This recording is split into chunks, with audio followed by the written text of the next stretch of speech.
Gildan Media presents Your Coach in a Box. Affordable, mind-enriching programs.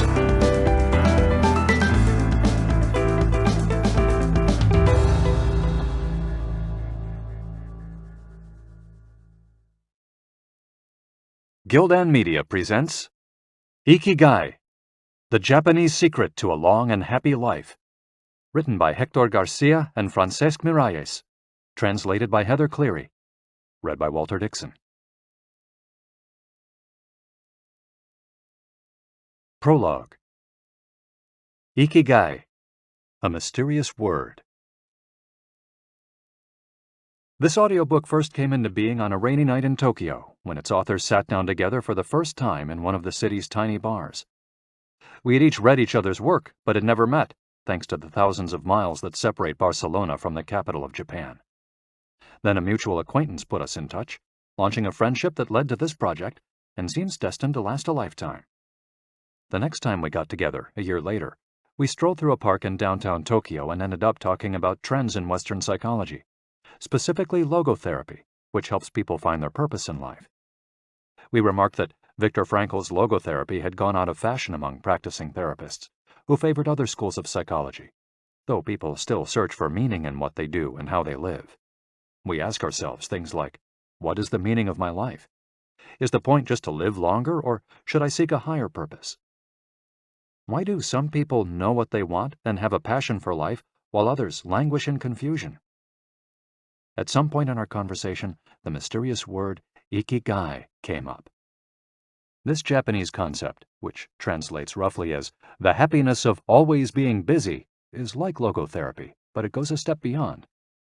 It also seems to be one way of explaining the extraordinary longevity of the Japanese, especially on the island of Okinawa, where there are 24.55 people over the age of 100 for every 100,000 inhabitants, far more than the global average.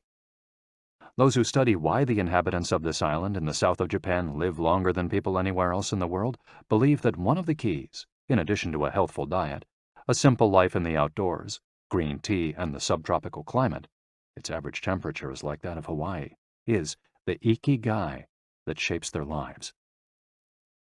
While researching this concept, we discovered that not a single book in the fields of psychology or personal development is dedicated to bringing this philosophy to the West. Is Ikigai the reason there are more centenarians in Okinawa than anywhere else?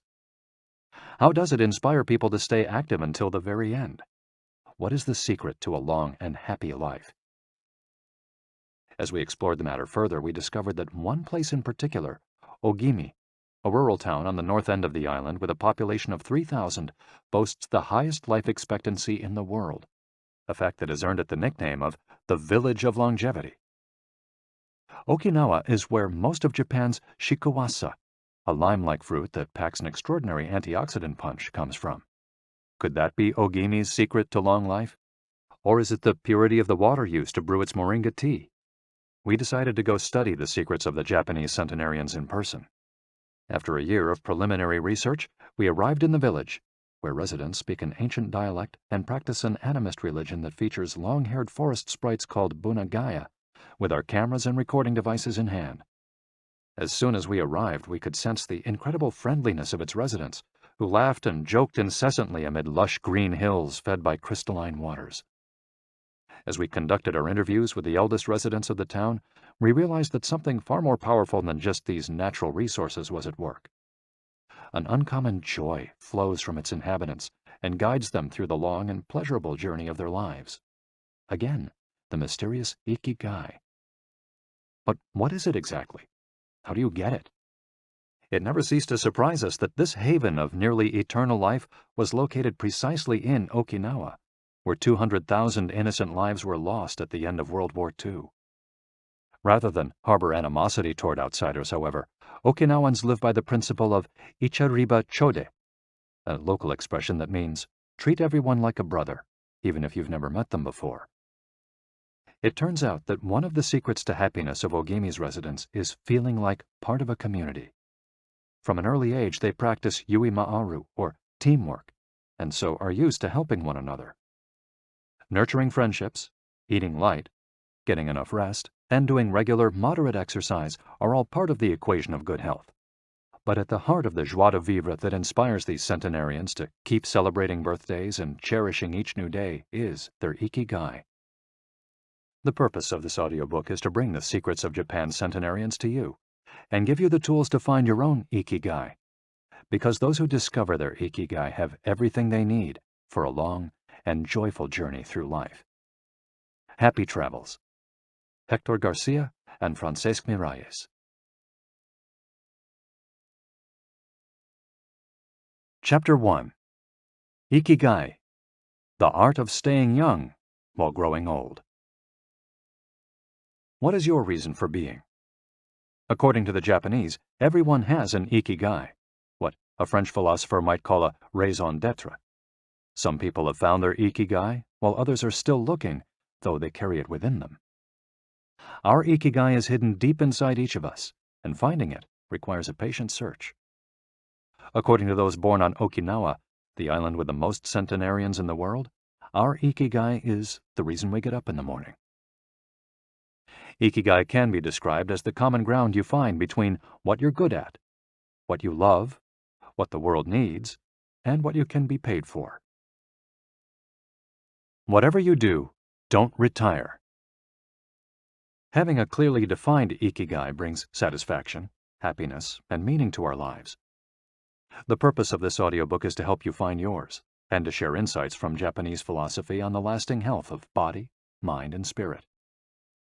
One surprising thing you notice living in Japan is how active people remain after they retire. In fact, many Japanese people never really retire. They keep doing what they love for as long as their health allows. There is, in fact, no word in Japanese that means retire in the sense of leaving the workforce for good, as in English. According to Dan Buettner, a National Geographic reporter who knows the country well, having a purpose in life is so important in Japanese culture that our idea of retirement simply doesn't exist there. The island of almost eternal youth. Certain longevity studies suggest that a strong sense of community and a clearly defined Ikigai are just as important as the famously healthful Japanese diet, perhaps even more so.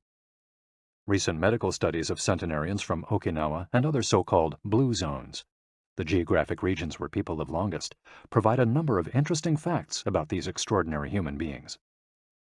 Not only do they live much longer than the rest of the world's population, they also suffer from fewer chronic illnesses, such as cancer and heart disease. Inflammatory disorders are also less common. Many of these centenarians enjoy enviable levels of vitality and health that would be unthinkable for people of advanced age elsewhere. Their blood tests reveal fewer free radicals, which are responsible for cellular aging, as a result of drinking tea and eating until their stomachs are only 80% full. Women experience more moderate symptoms during menopause, and both men and women maintain higher levels of sexual hormones until much later in life. The rate of dementia is well below the global average. Though we'll consider each of these findings over the course of the audiobook, research clearly indicates that the Okinawans' focus on Ikigai gives a sense of purpose to each and every day and plays an important role in their health and longevity. The characters behind Ikigai. In Japanese, Ikigai is written by combining a character which means life with another which means to be worthwhile, and that can be broken down to the characters which mean armor, number one, and to be the first, to head into battle, taking initiative as a leader, and another character which means beautiful or elegant. The 5 blue zones. Okinawa holds first place among the world's blue zones. In Okinawa, women in particular live longer and have fewer diseases than anywhere else in the world. The 5 regions identified and analyzed by Dan Buettner in his book, The Blue Zones, are 1. Okinawa, Japan, especially the northern part of the island. The locals eat a diet rich in vegetables and tofu, typically served on small plates. In addition to their philosophy of Ikigai, the moai, or close-knit group of friends, plays an important role in their longevity. 2. Sardinia, Italy, specifically the provinces of Nuoro and Ogliastra. Locals on this island consume plenty of vegetables and 1 or 2 glasses of wine per day. As in Okinawa, the cohesive nature of this community is another factor directly related to longevity. 3. Loma Linda, California. Researchers studied a group of Seventh-day Adventists who are among the longest living people in the United States. 4. The Nicoya Peninsula, Costa Rica. Locals remain remarkably active after 90. Many of the region's older residents have no problem getting up at 5:30 in the morning to work in the fields. 5. Ikaria, Greece. 1 of every 3 inhabitants of this island near the coast of Turkey is over 90 years old, compared to less than 1% of the population of the United States, a fact that has earned it the nickname of the Island of Long Life. The local secret seems to be a lifestyle that dates back to 500 BC. In the following chapters, we'll examine several factors that seem to be the keys to longevity and are found across the blue zones, paying special attention to Okinawa and its so-called Village of Longevity. First, however, it's worth pointing out that 3 of these regions are islands, where resources can be scarce and communities have to help one another. For many, helping others might be an Ikigai strong enough to keep them alive. According to scientists who have studied the 5 blue zones, the keys to longevity are diet, exercise, finding a purpose in life, an Ikigai, and forming strong social ties, that is, having a broad circle of friends and good family relations. Members of these communities manage their time well in order to reduce stress, consume little meat or processed foods, and drink alcohol in moderation. They don't do strenuous exercise, but they do move every day, taking walks and working in their vegetable gardens. People in the blue zones would rather walk than drive. Gardening, which involves daily, low-intensity movement, is a practice almost all of them have in common. The 80% secret. One of the most common sayings in Japan is harahachi-bu, which is repeated before or after eating and means something like, fill your belly to 80%. Ancient wisdom advises against eating until we are full. This is why Okinawans stop eating when they feel their stomachs reach 80% of their capacity, rather than overeating and wearing down their bodies with long digestive processes that accelerate cellular oxidation. Of course, there's no way to know objectively if your stomach is at 80% capacity. The lesson to learn from this saying is that we should stop eating when we're starting to feel full. The extra side dish, the snack we eat when we know in our hearts we don't really need it, the apple pie after lunch, all these will give us pleasure in the short term, but not having them will make us happier in the long term. The way food is served is also important. By presenting their meals on many small plates, the Japanese tend to eat less. A typical meal in a restaurant in Japan is served in 5 plates on a tray, 4 of them very small, and the main dish slightly bigger. Having 5 plates in front of you makes it seem like you're going to eat a lot, but what happens most of the time is that you end up feeling slightly hungry. This is one of the reasons why Westerners in Japan typically lose weight and stay trim. Recent studies by nutritionists reveal that Okinawans consume a daily average of 1,800 to 1,900 calories, compared to 2,200 to 3,300 in the United States, and have a body mass index between 18 and 22, compared to 26 or 27 in the United States. The Okinawan diet is rich in tofu, sweet potatoes, fish 3 times per week, and vegetables, roughly 11 ounces per day. In the chapter dedicated to nutrition, we'll see which healthy, antioxidant-rich foods are included in this 80%. Moai, connected for life. It is customary in Okinawa to form close bonds within local communities. A moai is an informal group of people with common interests who look out for one another. For many, serving the community becomes part of their Ikigai. The moai has its origins in hard times, when farmers would get together to share best practices and help one another cope with meager harvests. Members of a moai make a set monthly contribution to the group. This payment allows them to participate in meetings, dinners, games of go and shogi, Japanese chess, or whatever hobby they have in common. The funds collected by the group are used for activities, but if there's money left over, one member decided on a rotating basis, receives a set amount from the surplus. In this way, being part of a moai helps maintain emotional and financial stability. If a member of a moai is in financial trouble, he or she can get an advance from the group's savings. While the details of each moai's accounting practices vary according to the group and its economic means, the feeling of belonging and support gives the individual a sense of security and helps increase life expectancy. Following this brief introduction to the topics covered in this audiobook, we look at a few causes of premature aging in modern life, and then explore different factors related to Ikigai. Chapter 2: Anti-Aging Secrets. Little things that add up to a long and happy life. Aging's escape velocity and the rabbit. Imagine a sign far off in the future with a number on it that represents the age of your death. Every year that you live, you advance closer to the sign. When you reach the sign, you die. Now, imagine a rabbit holding the sign and walking to the future. Every year that you live, the rabbit is half a year as far away. After a while, you will reach the rabbit and die. But what if the rabbit could walk at a pace of 1 year for every year of your life? You would never be able to catch the rabbit, and therefore you would never die. The speed at which the rabbit walks to the future is our technology. The more we advance technology and knowledge of our bodies, the faster we can make the rabbit walk. Aging's escape velocity is the moment at which the rabbit walks at a pace of 1 year per year or faster, and we become immortal. Aging's escape velocity. For more than a century, we've managed to add an average of 0.3 years to our life expectancy every year. But what would happen if we had the technology to add a year of life expectancy every year? In theory, we would achieve biological immortality, having reached aging's escape velocity.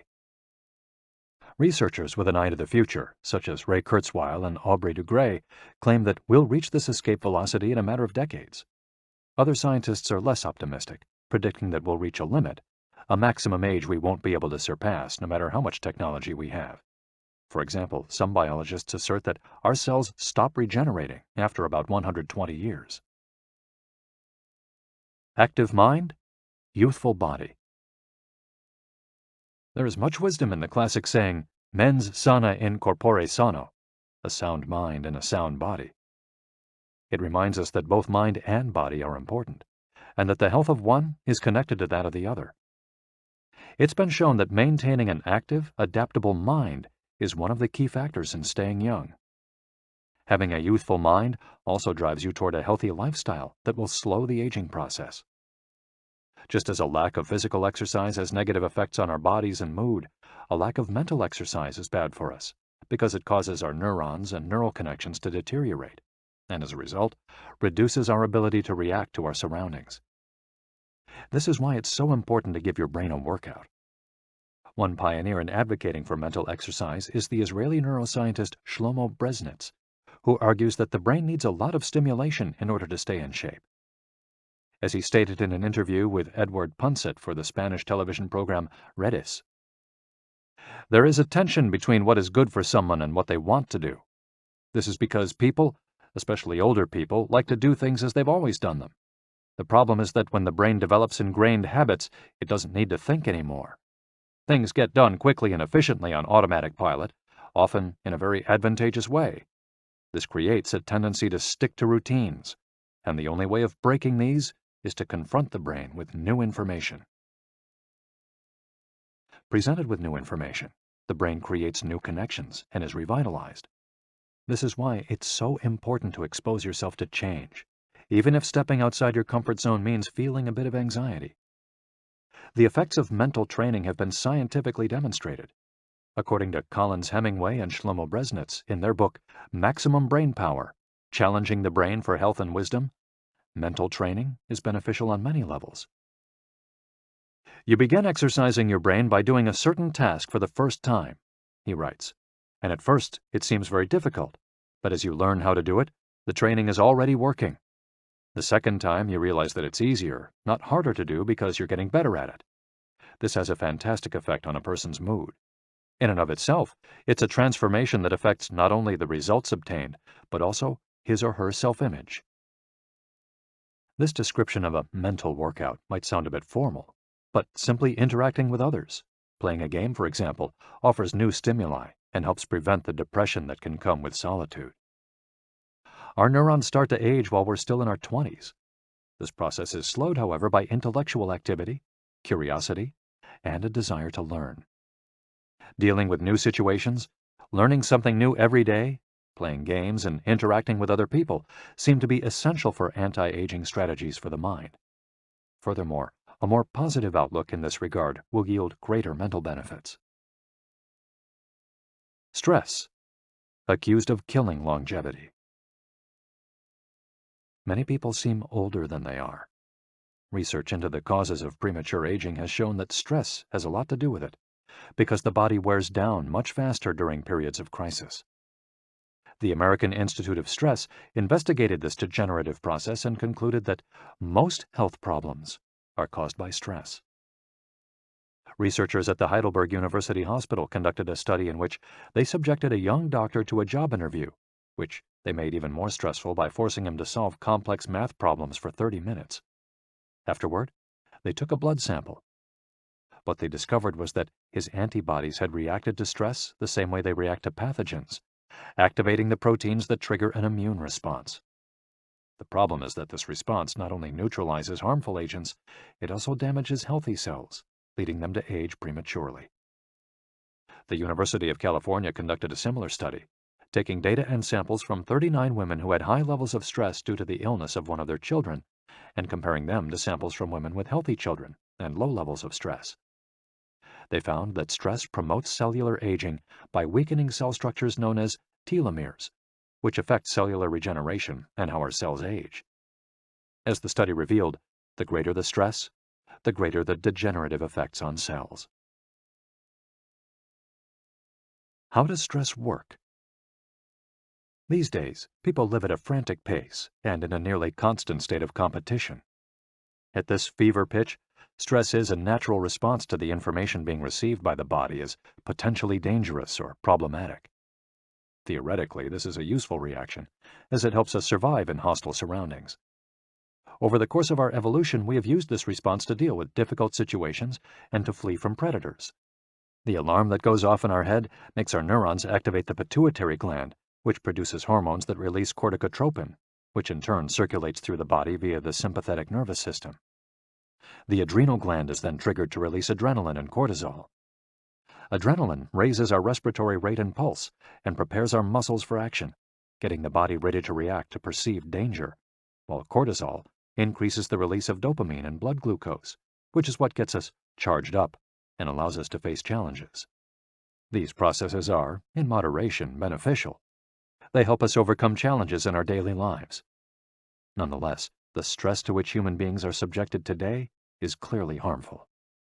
Compare the lives of cave dwellers with modern humans. Cave dwellers were relaxed most of the time. Modern humans work most of the time and are alert to any and all threats. Cave dwellers felt stress only in very specific situations. Modern humans are online or waiting for notifications from their cell phones 24 hours a day. To cave dwellers, the threats were real. A predator could end their lives at any moment. For modern humans, the brain associates the ping of a cell phone or an email notification with the threat of a predator. For cave dwellers, high doses of cortisol and adrenaline at moments of danger kept the body healthy. In modern humans, low doses of cortisol flow constantly through the body, with implications for a range of health problems, including adrenal fatigue and chronic fatigue syndrome. Stress has a degenerative effect over time. A sustained state of emergency affects the neurons associated with memory, as well as inhibiting the release of certain hormones, the absence of which can cause depression. Its secondary effects include irritability, insomnia, anxiety, and high blood pressure. As such, though challenges are good for keeping mind and body active, we should adjust our high-stress lifestyles in order to avoid the premature aging of our bodies. Be mindful about reducing stress. Whether or not the threats we perceive are real, Stress is an easily identifiable condition that not only causes anxiety, but is also highly psychosomatic, affecting everything from our digestive system to our skin. This is why prevention is so important in avoiding the toll that stress takes on us, and why many experts recommend practicing mindfulness. The central premise of this stress reduction method is focusing on the self, noticing our responses, even if they are conditioned by habit, in order to be fully conscious of them. In this way, we connect with the here and now and limit thoughts that tend to spiral out of control. We have to learn to turn off the autopilot that's steering us in an endless loop. We all know people who snack while talking on the phone or watching the news. You ask them if the omelet they just ate had an onion in it, and they can't tell you, says Roberto Alcibar, who abandoned his fast-paced life to become a certified instructor of mindfulness after an illness threw him into a period of acute stress. One way to reach such a state of mindfulness is through meditation, which helps filter the information that reaches us from the outside world. It can also be achieved through breathing exercises, yoga, and body scans. Achieving mindfulness involves a gradual process of training, but with a bit of practice, we can learn to focus our mind completely, which reduces stress and helps us live longer. A little stress is good for you. While sustained, intense stress is a known enemy of longevity and both mental and physical health, low levels of stress have been shown to be beneficial.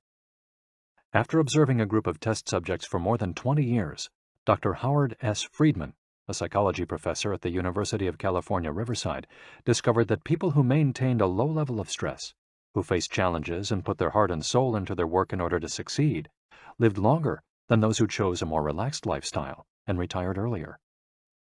From this, he concluded that a small dose of stress is a positive thing, as those who live with low levels of stress tend to develop healthier habits, smoke less, and drink less alcohol. Given this, it's not surprising that many of the supercentenarians, people who live to be 110 or more, whom you'll meet in this audiobook, talk about having lived intense lives and working well into old age. A lot of sitting will age you. In the Western world in particular, the rise in sedentary behavior has led to numerous diseases, such as hypertension and obesity, which in turn affect longevity. Spending too much time seated at work or at home not only reduces muscular and respiratory fitness, but also increases appetite and curbs the desire to participate in activities. Being sedentary can lead to hypertension, imbalanced eating, cardiovascular disease, osteoporosis, and even certain kinds of cancer. Recent studies have shown a connection between a lack of physical activity and the progressive distortion of telomeres in the immune system, which ages those cells and, in turn, the organism as a whole. This is a problem at all life stages, not only among adults. Sedentary children suffer from high rates of obesity and all its associated health issues and risks, which is why it's so important to develop a healthy and active lifestyle at an early age. It's easy to be less sedentary. It just takes a bit of effort and a few changes to your routine. We can access a more active lifestyle that makes us feel better inside and out. We just have to add a few ingredients to our everyday habits. Walk to work, or just go on a walk, for at least 20 minutes each day. Use your feet instead of an elevator or escalator. This is good for your posture, your muscles, and your respiratory system, among other things. Participate in social or leisure activities, so that you don't spend too much time in front of the television. Replace your junk food with fruit, and you'll have less of an urge to snack and more nutrients in your system. Get the right amount of sleep. 7 to 9 hours is good, but any more than that makes us lethargic. Play with children or pets, or join a sports team. This not only strengthens the body, but also stimulates the mind and boosts self-esteem. Be conscious of your daily routine in order to detect harmful habits and replace them with more positive ones. By making these small changes, we can begin to renew our bodies and minds and increase our life expectancy. A model's best-kept secret. Though we age both externally and internally, both physically and mentally, one of the things that tell us the most about people's age is their skin, which takes on different textures and colors according to processes going on beneath the surface. Most of those who make their living as models claim to sleep between 9 and 10 hours the night before a fashion show. This gives their skin a taut, wrinkle-free appearance and a healthy, radiant glow. Science has shown that sleep is a key anti-aging tool because when we sleep, we generate melatonin, a hormone that occurs naturally in our bodies. The pineal gland produces it from the neurotransmitter serotonin, according to our diurnal and nocturnal rhythms, and it plays a role in our sleep and waking cycles. A powerful antioxidant, melatonin, helps us live longer and also offers the following benefits. It strengthens the immune system. It contains an element that protects against cancer. It promotes the natural production of insulin. It slows the onset of Alzheimer's disease. It helps prevent osteoporosis and fight heart disease. For all these reasons, melatonin is a great ally in preserving youth. It should be noted, however, that melatonin production decreases after age 30. We can compensate for this by eating a balanced diet and getting more calcium, soaking up a moderate amount of sun each day, getting enough sleep, avoiding stress, alcohol, tobacco, and caffeine, all of which make it harder to get a good night's rest, depriving us of the melatonin we need. Experts are trying to determine whether artificially stimulating production of melatonin might help slow the aging process, which would confirm the theory that we already carry the secret to longevity within us. Anti-aging attitudes. The mind has tremendous power over the body and how quickly it ages. Most doctors agree that the secret to keeping the body young is keeping the mind active, a key element of Ikigai, and not caving in when we face difficulties throughout our lives. One study, conducted at Yeshiva University, found that the people who live the longest have two dispositional traits in common: a positive attitude and a high degree of emotional awareness. In other words, those who face challenges with a positive outlook and are able to manage their emotions are already well on their way toward longevity. A stoic attitude, serenity in the face of a setback, can also help keep you young, as it lowers anxiety and stress levels and stabilizes behavior. This can be seen in the greater life expectancies of certain cultures with unhurried, deliberate lifestyles. Many centenarians and supercentenarians have similar profiles. They've had full lives that were difficult at times, but they knew how to approach these challenges with a positive attitude and not be overwhelmed by the obstacles they faced. Alexander Imich, who in 2014 became the world's oldest living man at age 111, knew he had good genes, but understood that other factors contributed too. "The life you live is equally or more important for longevity," he said in an interview with Reuters after being added to Guinness World Records in 2014. An Ode to Longevity. During our stay in Ogimi, the village that holds the Guinness record for longevity, a woman who was about to turn 100 years old sang the following song for us in a mixture of Japanese and the local dialect. "To keep healthy and have a long life, eat just a little of everything with relish. Go to bed early, get up early, and then go out for a walk. We live each day with serenity, and we enjoy the journey. To keep healthy and have a long life, we get on well with all our friends.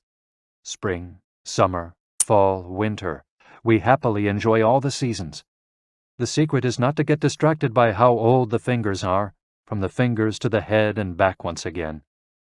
If you keep moving with your fingers working, 100 years will come to you."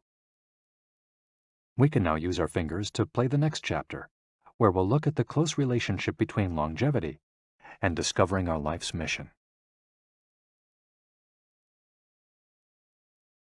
Chapter 3. From Logotherapy to Ikigai. How to live longer and better by finding your purpose. What is logotherapy?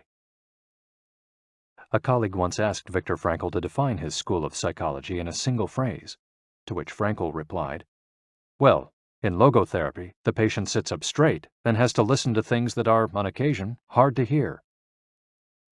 The colleague had just described psychoanalysis to him in the following terms.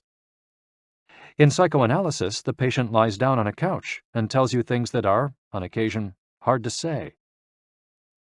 Frankl explains that one of the first questions he would ask his patients was, "Why do you not commit suicide?" Usually the patient found good reasons not to and was able to carry on. What then does logotherapy do? The answer is pretty clear. It helps you find reasons to live. Logotherapy pushes patients to consciously discover their life's purpose in order to confront their neuroses. Their quest to fulfill their destiny then motivates them to press forward, breaking the mental chains of the past and overcoming whatever obstacles they encounter along the way. Something to live for. A study conducted by Frankl in his Vienna clinic found that among both patients and personnel, around 80% believed that human beings needed a reason for living, and around 60% felt they had someone or something in their lives worth dying for. The search for meaning. The search for purpose became a personal driving force that allowed Frankl to achieve his goals. The process of logotherapy can be summarized in these 5 steps. 1. A person feels empty, frustrated, or anxious. 2. The therapist shows him that what he is feeling is the desire to have a meaningful life. 3. The patient discovers his life's purpose at that particular point in time. 4. Of his own free will, the patient decides to accept or reject that destiny. 5. This newfound passion for life helps him overcome obstacles and sorrows.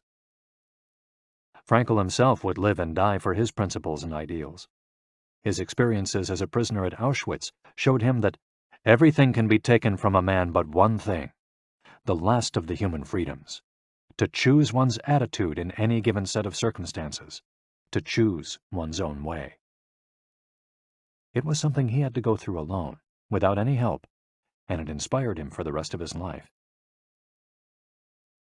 10 differences between psychoanalysis and logotherapy.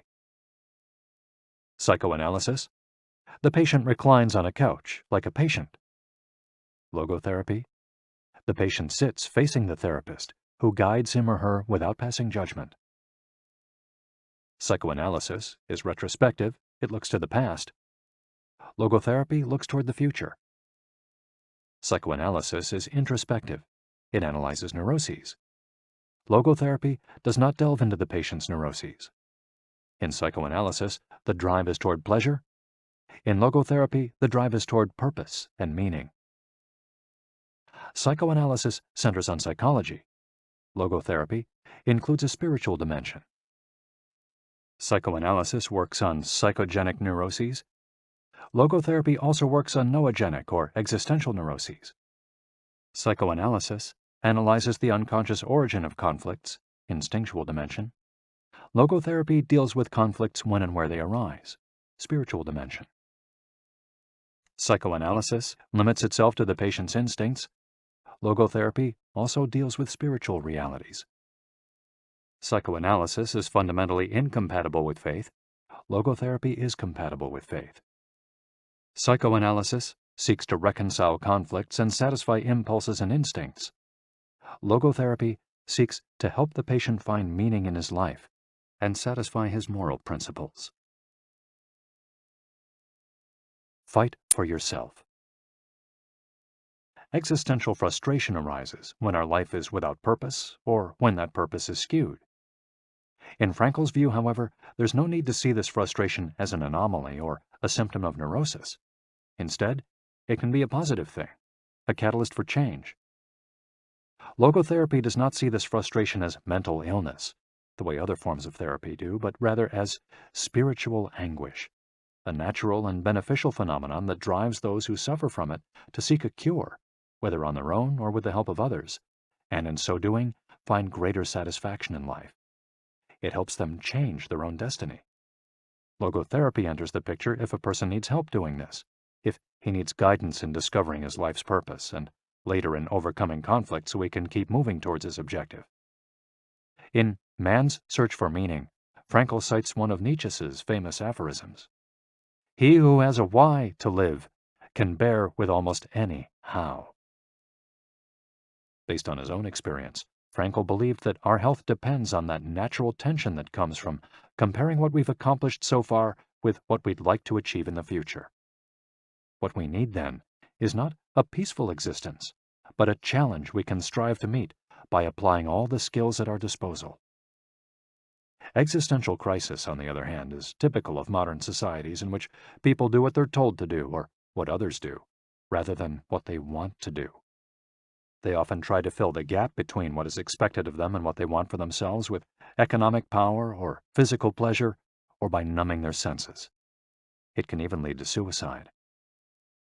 Sunday neurosis, for example, is what happens when, without the obligations and commitments of the work week, the individual realizes how empty he is inside. He has to find a solution. Above all, he has to find his purpose, his reason for getting out of bed, his Ikigai. I feel empty inside. In a study conducted at the Vienna Polyclinic Hospital, Frankel's team found that 55% of the patients they interviewed were experiencing some degree of existential crisis. According to logotherapy, discovering one's purpose in life helps an individual fill that existential void. Frankel, a man who faced his problems and turned his objectives into actions, could look back on his life in peace as he grew old. He did not have to envy those still enjoying their youth, because he had amassed a broad set of experiences that showed he had lived for something. Better living through logotherapy. A few key ideas. We don't create the meaning of our life, as Sartre claimed. We discover it. We each have a unique reason for being, which can be adjusted or transformed many times over the years. Just as worry often brings about precisely the thing that was feared, excessive attention to a desire, or hyperintention, can keep that desire from being fulfilled. Humor can help break negative cycles and reduce anxiety. We all have the capacity to do noble or terrible things. The side of the equation we end up on depends on our decisions, not on the condition in which we find ourselves. In the following case studies, we'll look at 4 cases from Frankel's own practice in order to better understand the search for meaning and purpose. Case study: Viktor Frankl. In German concentration camps, as in those that would later be built in Japan and Korea, psychiatrists confirmed that the prisoners with the greatest chance of survival were those who had things they wanted to accomplish outside the camp, those who felt a strong need to get out of there alive. This was true of Frankl, who, after being released and successfully developing the school of logotherapy, realized he had been the first patient of his own practice. Frankl had a goal to achieve, and it made him persevere. He arrived at Auschwitz carrying a manuscript that contained all the theories and research he compiled over the course of his career, ready for publication. When it was confiscated, he felt compelled to write it all over again. And that need drove him, and gave his life meaning amid the constant horror and doubt of the concentration camp. So much so that over the years, and especially when he fell ill with typhus, he would jot down fragments and key words from the lost work on any scrap of paper he found. Case study: The American Diplomat. An important North American diplomat went to Frankl to pick up where he left off with a course of treatment he had started 5 years earlier in the United States. When Frankl asked him why he had started therapy in the first place, the diplomat answered that he hated his job and his country's international policies, which he had to follow and enforce. His American psychoanalyst, whom he had been seeing for years, insisted he make peace with his father so that his government and his job, both representations of the paternal figure, would seem less disagreeable. Frankl, however, showed him in just a few sessions that his frustration was due to the fact that he wanted to pursue a different career, and the diplomat concluded his treatment with that idea in mind. 5 years later, the former diplomat informed Frankl that he had been working during that time in a different profession, and that he was happy. In Frankl's view, the man not only didn't need all those years of psychoanalysis, he also couldn't even really be considered a patient in need of therapy. He was simply someone in search of a new life's purpose. As soon as he found it, his life took on deeper meaning. Case study: The Suicidal Mother. The mother of a boy who had died at age 11 was admitted to Frankl's clinic after she tried to kill herself and her other son. It was this other son, paralyzed since birth, who kept her from carrying out her plan. He did believe his life had a purpose, and if his mother killed them both, it would keep him from achieving his goals. The woman shared her story in a group session. To help her, Frankel asked another woman to imagine a hypothetical situation in which she lay on her deathbed, old and wealthy, but childless. The woman insisted that, in that case, she would have felt her life had been a failure. When the suicidal mother was asked to perform the same exercise, imagining herself on her deathbed, she looked back and realized that she had done everything in her power for her children, for both of them. She had given her paralyzed son a good life, and he had turned into a kind, reasonably happy person. To this she added, crying, "As for myself, I can look back peacefully on my life, for I can say my life was full of meaning, and I have tried hard to live it fully. I have done my best. I have done my best for my son. My life was no failure." In this way, by imagining herself on her deathbed and looking back, the suicidal mother found the meaning that, though she was not aware of it, her life already had. Case study: The grief-stricken doctor. An elderly doctor, unable to overcome the deep depression into which he'd fallen after the death of his wife 2 years earlier, went to Frankel for help. Instead of giving him advice or analyzing his condition, Frankel asked him what would have happened if he had been the one who died first. The doctor, horrified, answered that it would have been terrible for his poor wife, that she would have suffered tremendously. To which Frankel responded, "You see, doctor, you've spared her all that suffering, but the price you have to pay for this is to survive and mourn her." The doctor didn't say another word. He left Frankel's office in peace after taking the therapist's hand in his own. He was able to tolerate the pain in place of his beloved wife. His life had been given a purpose. Morita therapy. In the same decade that logotherapy came into being, a few years earlier in fact, Shoma Morita created his own purpose-centered therapy in Japan. It proved to be effective in the treatment of neurosis, obsessive-compulsive disorder, and post-traumatic stress. In addition to being a psychotherapist, Shoma Morita was a Zen Buddhist, and his therapy left a lasting spiritual mark on Japan. Many Western forms of therapy focus on controlling or modifying the patient's emotions. In the West, we tend to believe that what we think influences how we feel, which in turn influences how we act. In contrast, Morita therapy focuses on teaching patients to accept their emotions without trying to control them, since their feelings will change as a result of their actions. In addition to accepting the patient's emotions, Morita therapy seeks to create new emotions on the basis of actions. According to Morita, these emotions are learned through experience and repetition. Morita therapy is not meant to eliminate symptoms. Instead, it teaches us to accept our desires, anxieties, fears, and worries, and let them go. As Morita writes in his book, Morita Therapy and the True Nature of Anxiety-Based Disorders, in feelings, it is best to be wealthy and generous. Morita explained the idea of letting go of negative feelings with the following fable. A donkey that is tied to a post by a rope will keep walking around the post in an attempt to free itself, only to become more immobilized and attached to the post. The same thing applies to people with obsessive thinking, who become more trapped in their own suffering when they try to escape from their fears and discomfort. The basic principles of Morita therapy. 1. Accept your feelings. If we have obsessive thoughts, we should not try to control them or get rid of them. If we do, they become more intense. Regarding human emotions, the Zen master would say, if we try to get rid of one wave with another, we end up with an infinite sea. We don't create our feelings. They simply come to us, and we have to accept them. The trick is welcoming them. Morita likened emotions to the weather. We can't predict or control them. We can only observe them. To this point, he often quoted the Vietnamese monk Thich Nhat Hanh, who would say, "Hello, solitude. How are you today? Come, sit with me, and I will care for you." 2. Do what you should be doing. We shouldn't focus on eliminating symptoms, because recovery will come on its own. We should focus instead on the present moment, and if we're suffering, on accepting that suffering.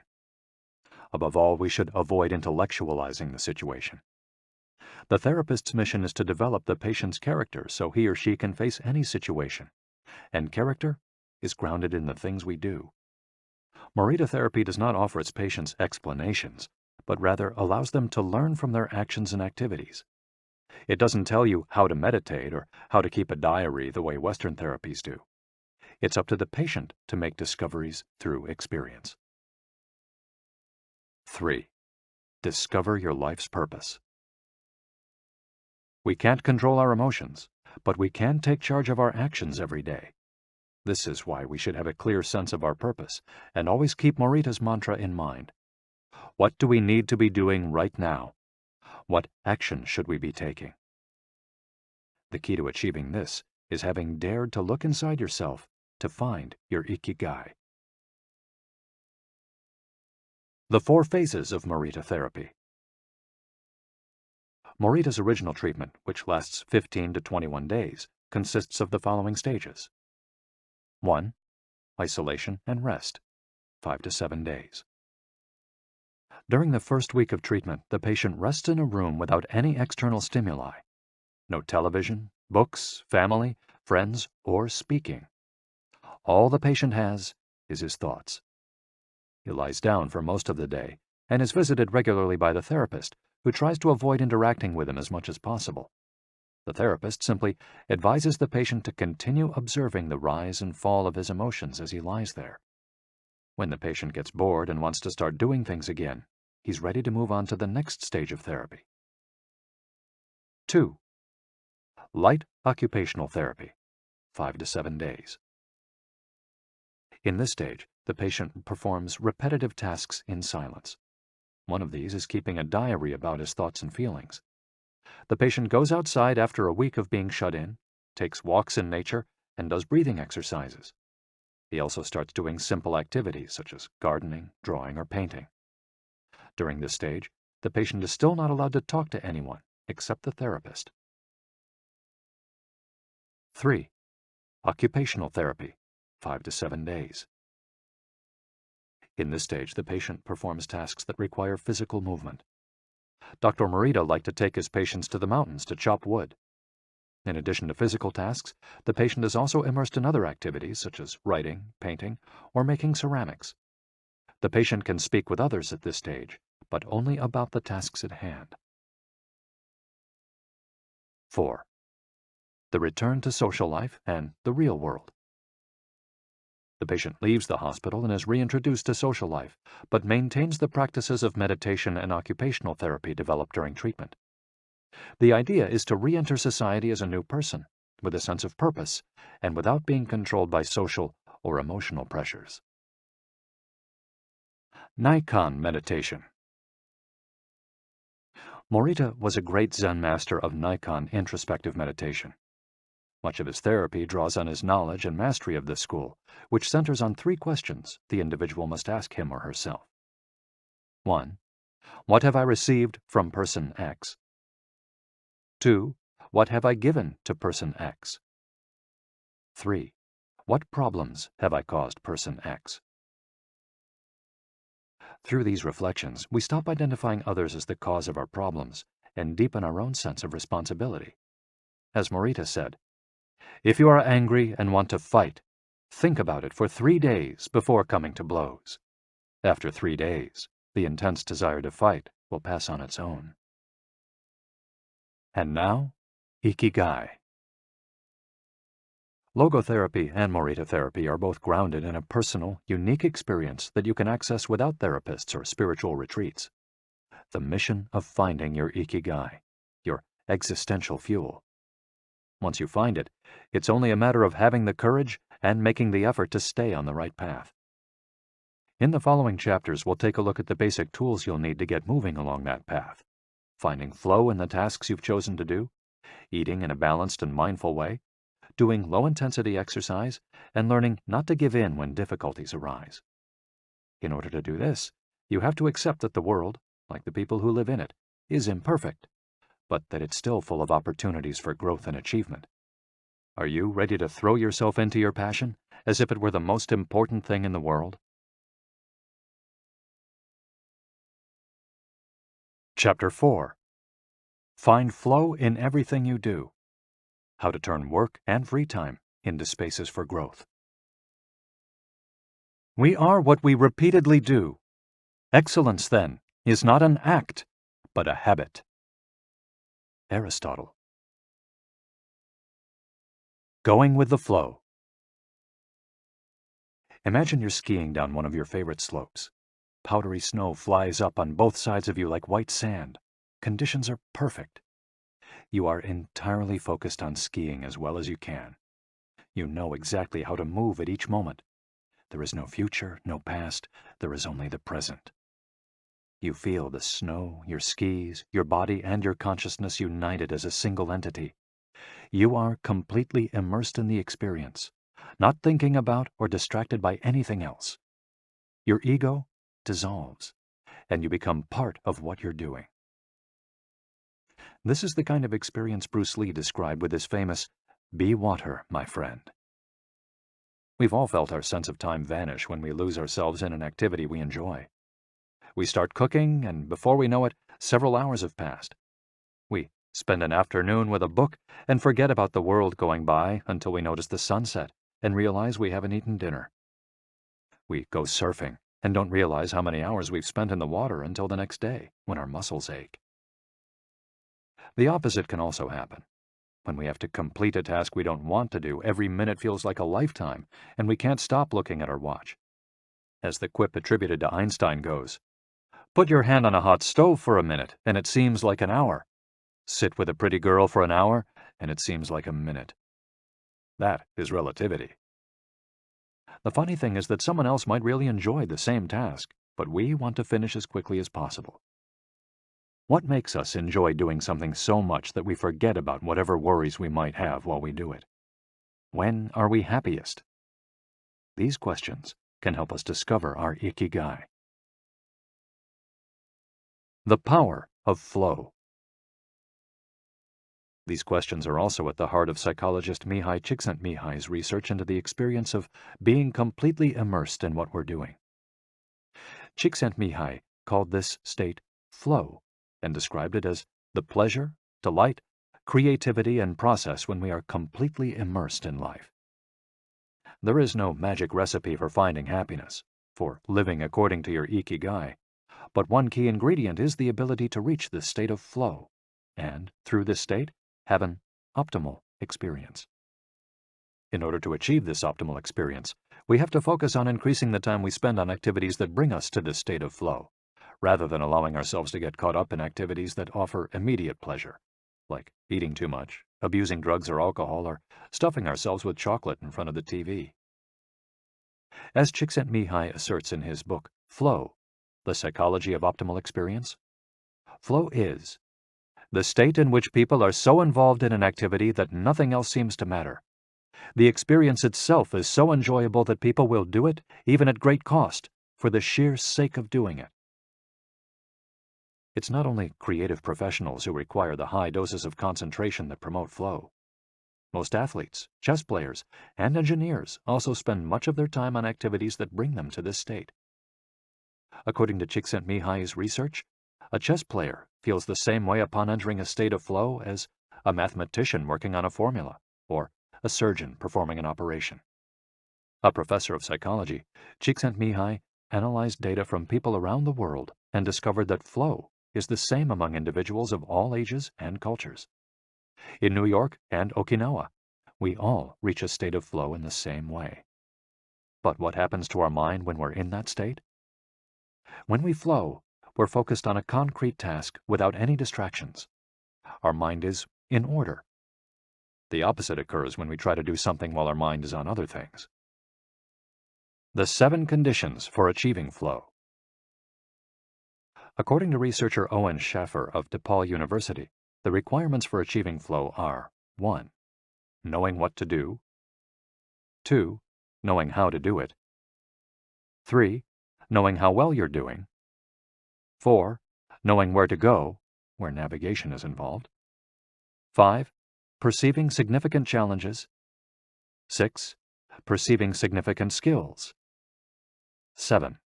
Being free from distractions. If you often find yourself losing focus while working on something you consider important, there are several strategies you can employ to increase your chances of achieving.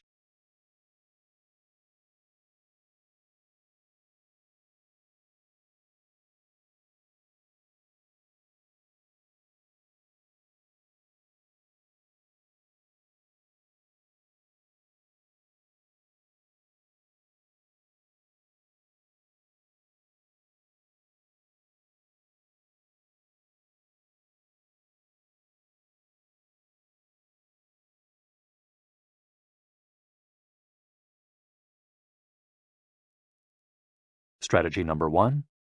Choose a difficult task, but not too difficult. Schaffer's model encourages us to take on tasks that we have a chance of completing, but that are slightly outside our comfort zone. Every task, sport or job, has a set of rules, and we need a set of skills to follow them. If the rules for completing a task or achieving a purpose are too basic relative to our skill set, we'll likely get bored. Activities that are too easy lead to apathy. If, on the other hand, we assign ourselves to a task that is too difficult, we won't have the skills to complete it and will almost certainly give up and feel frustrated to boot. The ideal is to find a middle path, something aligned with our abilities but just a bit of a stretch, so we experience it as a challenge. That's what Ernest Hemingway meant when he said, "Sometimes I write better than I can." We want to see challenges through to the end because we enjoy the feeling of pushing ourselves. Bertrand Russell expressed a similar idea when he said, "To be able to concentrate for a considerable amount of time is essential to difficult achievement." If you're a graphic designer, learn a new software program for your next project. If you're a programmer, use a new programming language. If you're a dancer, try to incorporate into your next routine a movement that has seemed impossible for years. Add a little something extra, something that takes you out of your comfort zone. Even doing something as simple as reading means following certain rules, having certain abilities and knowledge. If we set out to read a book on quantum mechanics for specialists in physics without being specialists in physics ourselves, we'll probably give up after a few minutes. On the other end of the spectrum, if we already know everything a book has to tell us, we'll get bored right away. However, if the book is appropriate to our knowledge and abilities and builds on what we already know, we'll immerse ourselves in our reading, and time will flow. This pleasure and satisfaction are evidence that we are in tune with our Ikigai. In summary, easy tasks lead to boredom, challenging tasks lead to flow, tasks beyond our abilities lead to anxiety. Strategy 2. Have a clear, concrete objective. Video games, played in moderation, board games, and sports are great ways to achieve flow because the objective tends to be very clear. Beat your rival or your own record while following a set of explicitly defined rules. Unfortunately, the objective isn't quite as clear in most situations. According to a study by Boston Consulting Group, when asked about their bosses, the #1 complaint of employees at multinational corporations is that they don't communicate the team's mission clearly, and that as a result, the employees don't know what their objectives are. What often happens, especially in big companies, is that the executives get lost in the details of obsessive planning, creating strategies to hide the fact that they don't have a clear objective. It's like heading out to sea with a map, but no destination. It's much more important to have a compass pointing to a concrete objective than to have a map.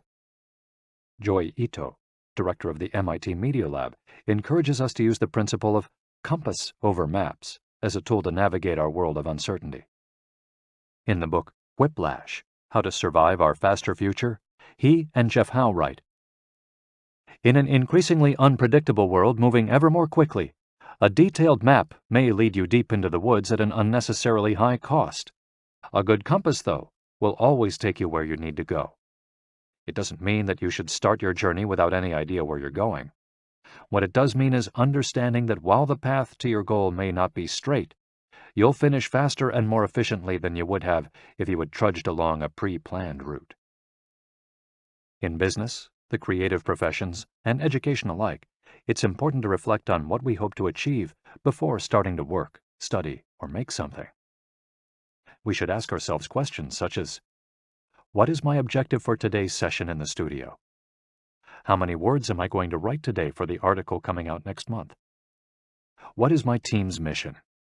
How fast will I set the metronome tomorrow in order to play that sonata at an allegro tempo by the end of the week? Having a clear objective is important in achieving flow, but we also have to know how to leave it behind when we get down to business. Once the journey has begun, we should keep this objective in mind without obsessing over it. When Olympic athletes compete for a gold medal, they can't stop to think how pretty the medal is. They have to be present in the moment. They have to flow. If they lose focus for a second, thinking how proud they'll be to show the medal to their parents, they'll almost certainly commit an error at a critical moment and will not win the competition. One common example of this is writer's block. Imagine that a writer has to finish a novel in 3 months. The objective is clear. The problem is that the writer can't stop obsessing over it. Every day she wakes up thinking, I have to write that novel. And every day she sets about reading the newspaper and cleaning the house. Every evening she feels frustrated and promises she'll get to work the next day. Days, weeks, and months pass, and the writer still hasn't gotten anything down on the page, when all it would have taken was to sit down and get that first word out, then the second, to flow with the project, expressing her Ikigai. As soon as you take these first small steps, your anxiety will disappear and you'll achieve a pleasant flow in the activity you're doing. Getting back to Albert Einstein, a happy man is too satisfied with the present to dwell on the future. To summarize, a vague objective leads to confusion, time and energy wasted on meaningless tasks, and mental block. A clearly defined objective and a focus on process leads to flow. And obsessive desire to achieve a goal while ignoring process leads to a fixation on the objective rather than on getting down to business, and mental block. Strategy 3. Concentrate on a single task. This is perhaps one of the greatest obstacles we face today, with so much technology and so many distractions. We're listening to a video on YouTube while writing an email when suddenly a chat prompt pops up and we answer it. Then our smartphone vibrates in our pocket. Just as soon as we respond to that message, we're back at our computer logging onto Facebook. Pretty soon, 30 minutes have passed, and we've forgotten what the email we were writing was supposed to be about. This also happens sometimes when we put on a movie with dinner and don't realize how delicious the salmon was until we're taking the last bite. We often think that combining tasks will save us time, but scientific evidence shows that it has the opposite effect. Even those who claim to be good at multitasking are not very productive. In fact, they are some of the least productive people. Our brains can take in millions of bits of information, but we can only actually process a few dozen per second. When we say we're multitasking, what we're really doing is switching back and forth between tasks very quickly. Unfortunately, we're not computers adept at parallel processing. We end up spending all our energy alternating between tasks instead of focusing on doing one of them well. Concentrating on one thing at a time may be the single most important factor in achieving flow. According to Csikszentmihalyi, in order to focus on a task, we need 1. To be in a distraction-free environment, and 2. To have control over what we're doing at every moment. Technology is great if we're in control of it. It's not so great if it takes control of us. For example, if you have to write a research paper, you might sit down at your computer and use Google to look up the information you need. However, if you're not very disciplined, you might end up surfing the web instead of writing that paper. In that case, Google and the Internet will have taken over, pulling you out of your state of flow. It has been scientifically shown that if we continually ask our brains to switch back and forth between tasks, we waste time, make more mistakes, and remember less of what we've done.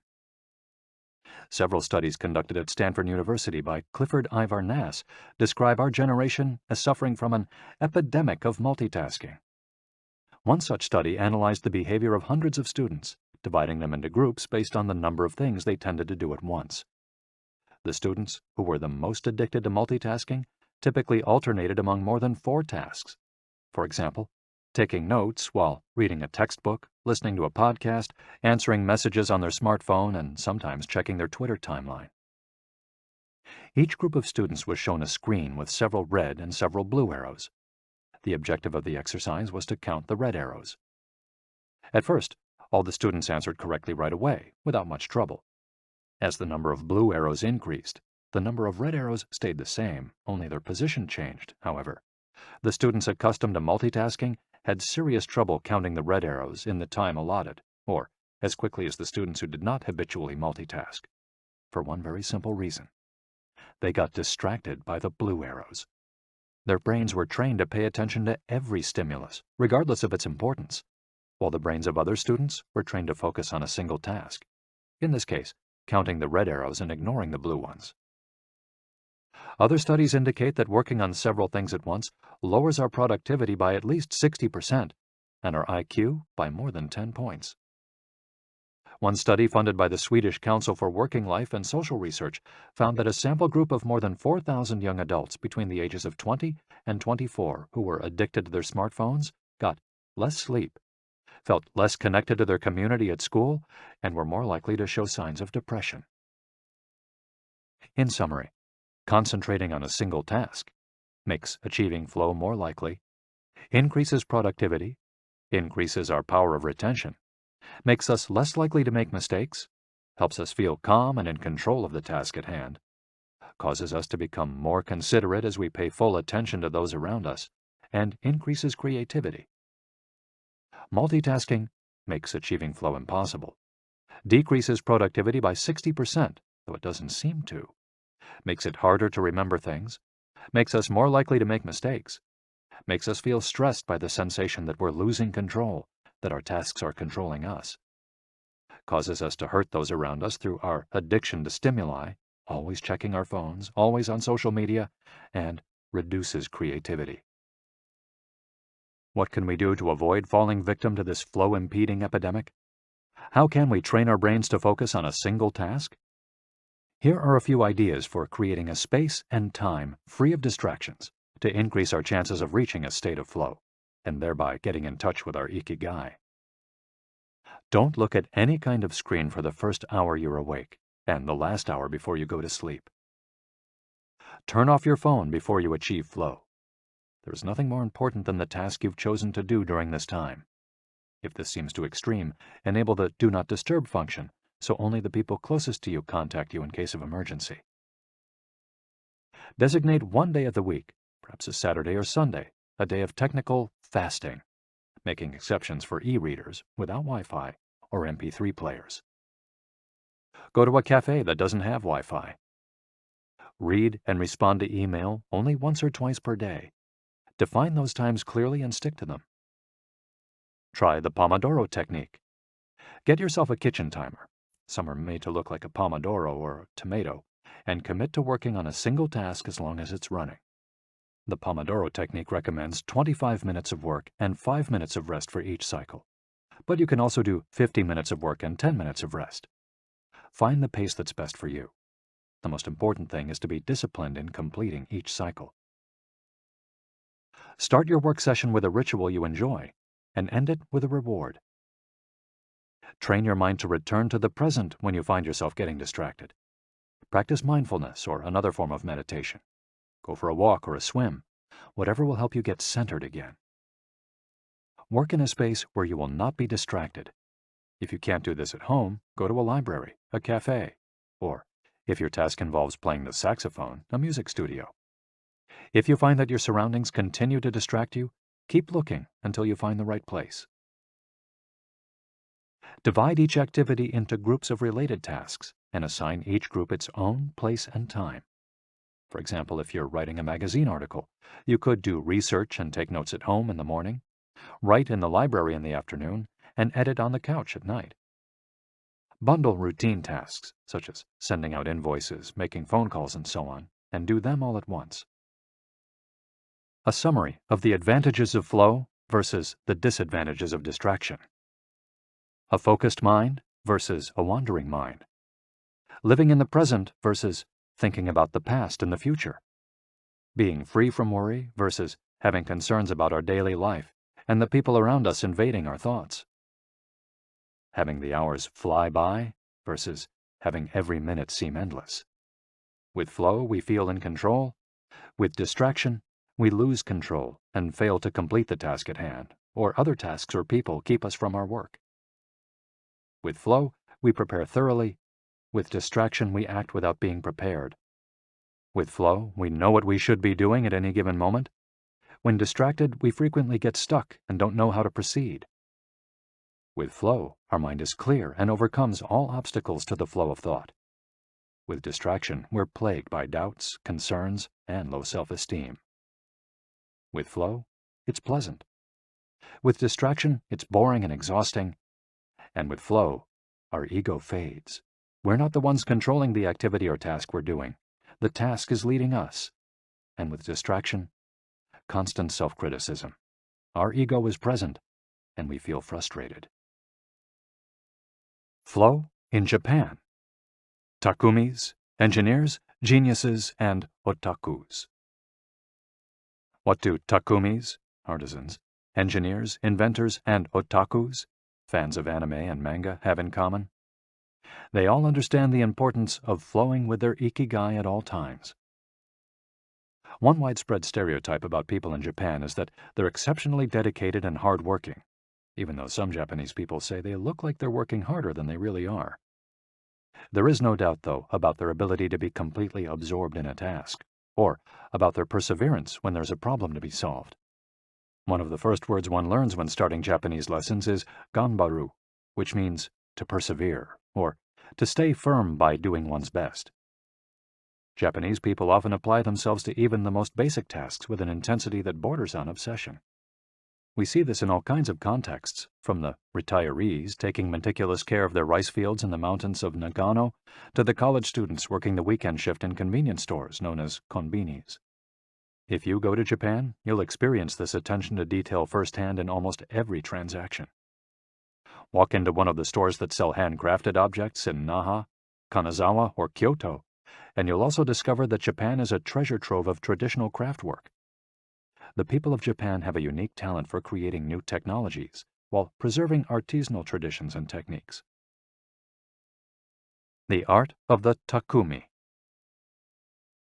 Toyota employs artisans who are able to make a certain type of screw by hand.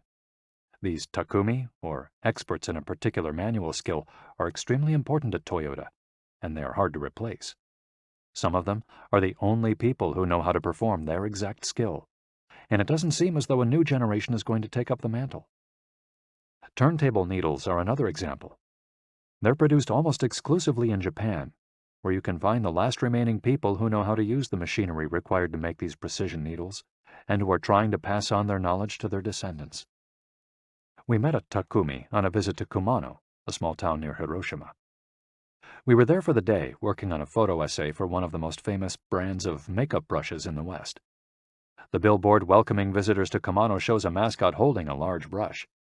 In addition to the brush factories, the town is full of little houses and vegetable gardens.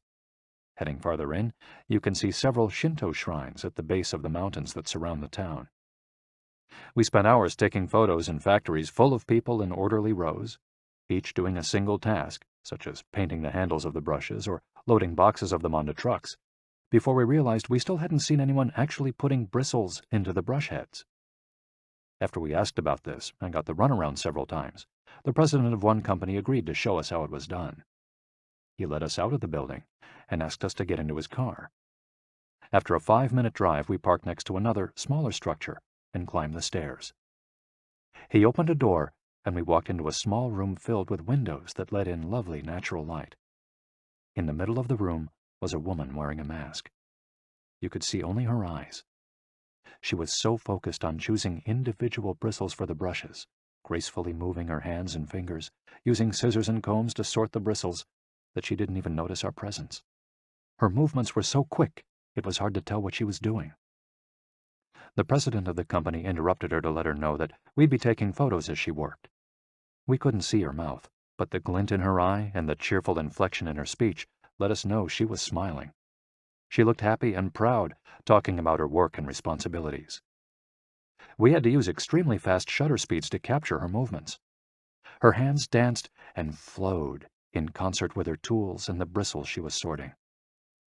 The president told us that this Takumi was one of the most important people in the company, even though she was hidden away in a separate building. Every bristle of every brush the company made passed through her hands. Steve Jobs in Japan. Apple co-founder Steve Jobs was a big fan of Japan. Not only did he visit the Sony factories in the 1980s and adopt many of their methods when he founded Apple, he was also captivated by the simplicity and quality of Japanese porcelain in Kyoto. It was not, however, an artisan from Kyoto who won Steve Jobs' devotion, but rather a Takumi from Toyama named Yokio Shakunaga, who used a technique called Etchu Setoyaki, known by only a few. On a visit to Kyoto, Jobs heard of an exhibition of Shakunaga's work. He immediately understood that there was something special about Shakunaga's porcelain. As a matter of fact, he bought several cups, vases, and plates, and went back to the show 3 times that week. Jobs returned to Kyoto several times over the course of his life in search of inspiration, and ended up meeting Shakunaga in person. It is said that Jobs had many questions for him, almost all of them about the fabrication process and the type of porcelain he used.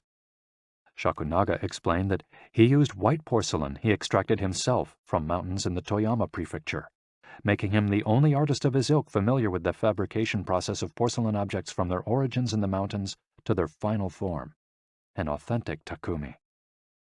Jobs was so impressed that he considered going to Toyama to see the mountain where Shakunaga got his porcelain, but thought better of it when he heard that it was more than 4 hours by train from Kyoto. In an interview after Jobs' death, Shakunaga said he was very proud that his work had been appreciated by the man who created the iPhone. He added that Jobs' last purchase from him had been a set of 12 teacups.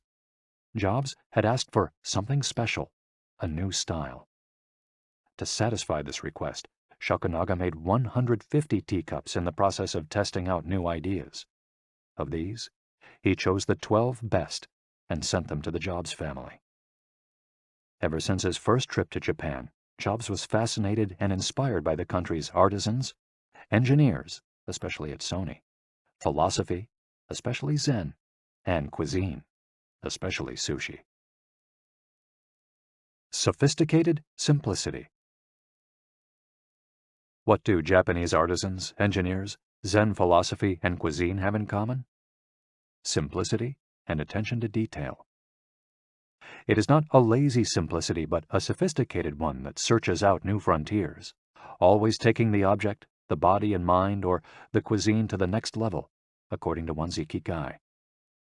As Csikszentmihalyi would say, the key is always having a meaningful challenge to overcome in order to maintain flow. The documentary Jiro Dreams of Sushi gives us another example of a Takumi, this time in the kitchen. Its protagonist has been making sushi every day for more than 80 years and owns a small sushi restaurant near the Ginza subway station in Tokyo. He and his son go every day to the famous Tsukiji fish market and choose the best fish to bring back to the restaurant. In the documentary, we see one of Jiro's apprentices learning to make tamago, a thin, slightly sweet omelet. No matter how hard he tries, he can't get Jiro's approval. He keeps practicing for years until he finally does. Why does the apprentice refuse to give up? Doesn't he get bored cooking eggs every day? No, because making sushi is his Ikigai too. Both Jiro and his son are culinary artists. They don't get bored when they cook. They achieve a state of flow. They enjoy themselves completely when they're in the kitchen. That is their happiness, their Ikigai. They've learned to take pleasure in their work, to lose their sense of time. Beyond the close relationship between father and son, which helps keep the challenge going each day, they also work in a quiet, peaceful environment that allows them to concentrate.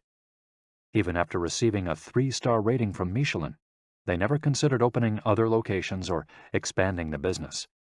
They serve just 10 patrons at a time at the bar of their small restaurant. Jiro's family isn't looking to make money. Instead, they value good working conditions and creating an environment in which they can flow while making the best sushi in the world. Jiro, like Yukio Shakunaga, begins his work at the source. He goes to the fish market to find the best tuna. Shakunaga goes to the mountains to find the best porcelain. When they get down to work, both become one with the object they are creating. This unity with the object that they reach in a state of flow takes on special meaning in Japan, where, according to Shintoism, forests, trees, and objects have a kami, spirit or god within them. When someone, whether an artist, an engineer, or a chef, sets out to create something, his or her responsibility is to use nature to give it life, while respecting that nature at every moment. During this process, the artisan becomes one with the object and flows with it. An ironworker would say that metal has a life of its own, just as someone making ceramics would say the clay does. The Japanese are skilled at bringing nature and technology together, not man versus nature, but a union of the two. The purity of Ghibli. There are those who say that the Shinto value of being connected with nature is vanishing. One of the harshest critics of this loss is another artist with a clearly defined Ikigai, Hayao Miyazaki, the director of the animated films produced by Studio Ghibli. In nearly all his films, we see humans, technology, fantasy, and nature in a state of conflict, and in the end, coming together. One of the most poignant metaphors in his film, Spirited Away, is an obese spirit covered in trash that represents pollution of the rivers. In Miyazaki's films, forests have personalities, trees have feelings, and robots befriend birds. Considered a national treasure by the Japanese government, Miyazaki is an artist capable of becoming completely absorbed in his art. He uses a cell phone from the late 1990s, and he makes his entire team draw by hand. He directs his films by rendering on paper even the tiniest detail, achieving flow by drawing, not by using a computer. Thanks to this obsession on the director's part, Studio Ghibli is one of the only studios in the world where almost the entire production process is carried out using traditional techniques. Those who have visited Studio Ghibli know that it's fairly typical on a given Sunday to see a solitary individual tucked away in a corner, hard at work. A man in simple clothes who will greet them with an "Ohayo," hello, without looking up. Miyazaki is so passionate about his work that he spends many Sundays in the studio, enjoying the state of flow, putting his Ikigai above all else. Visitors know that under no circumstances is one to bother Miyazaki, who is known for his quick temper, especially if he is interrupted while drawing. In 2013, Miyazaki announced he was going to retire. To commemorate his retirement, the television station NHK made a documentary showing him in his last days at work. He is drawing in nearly every scene of the film. In one scene, several of his colleagues are seen coming out of a meeting, and there he is, drawing in a corner, paying no attention to them.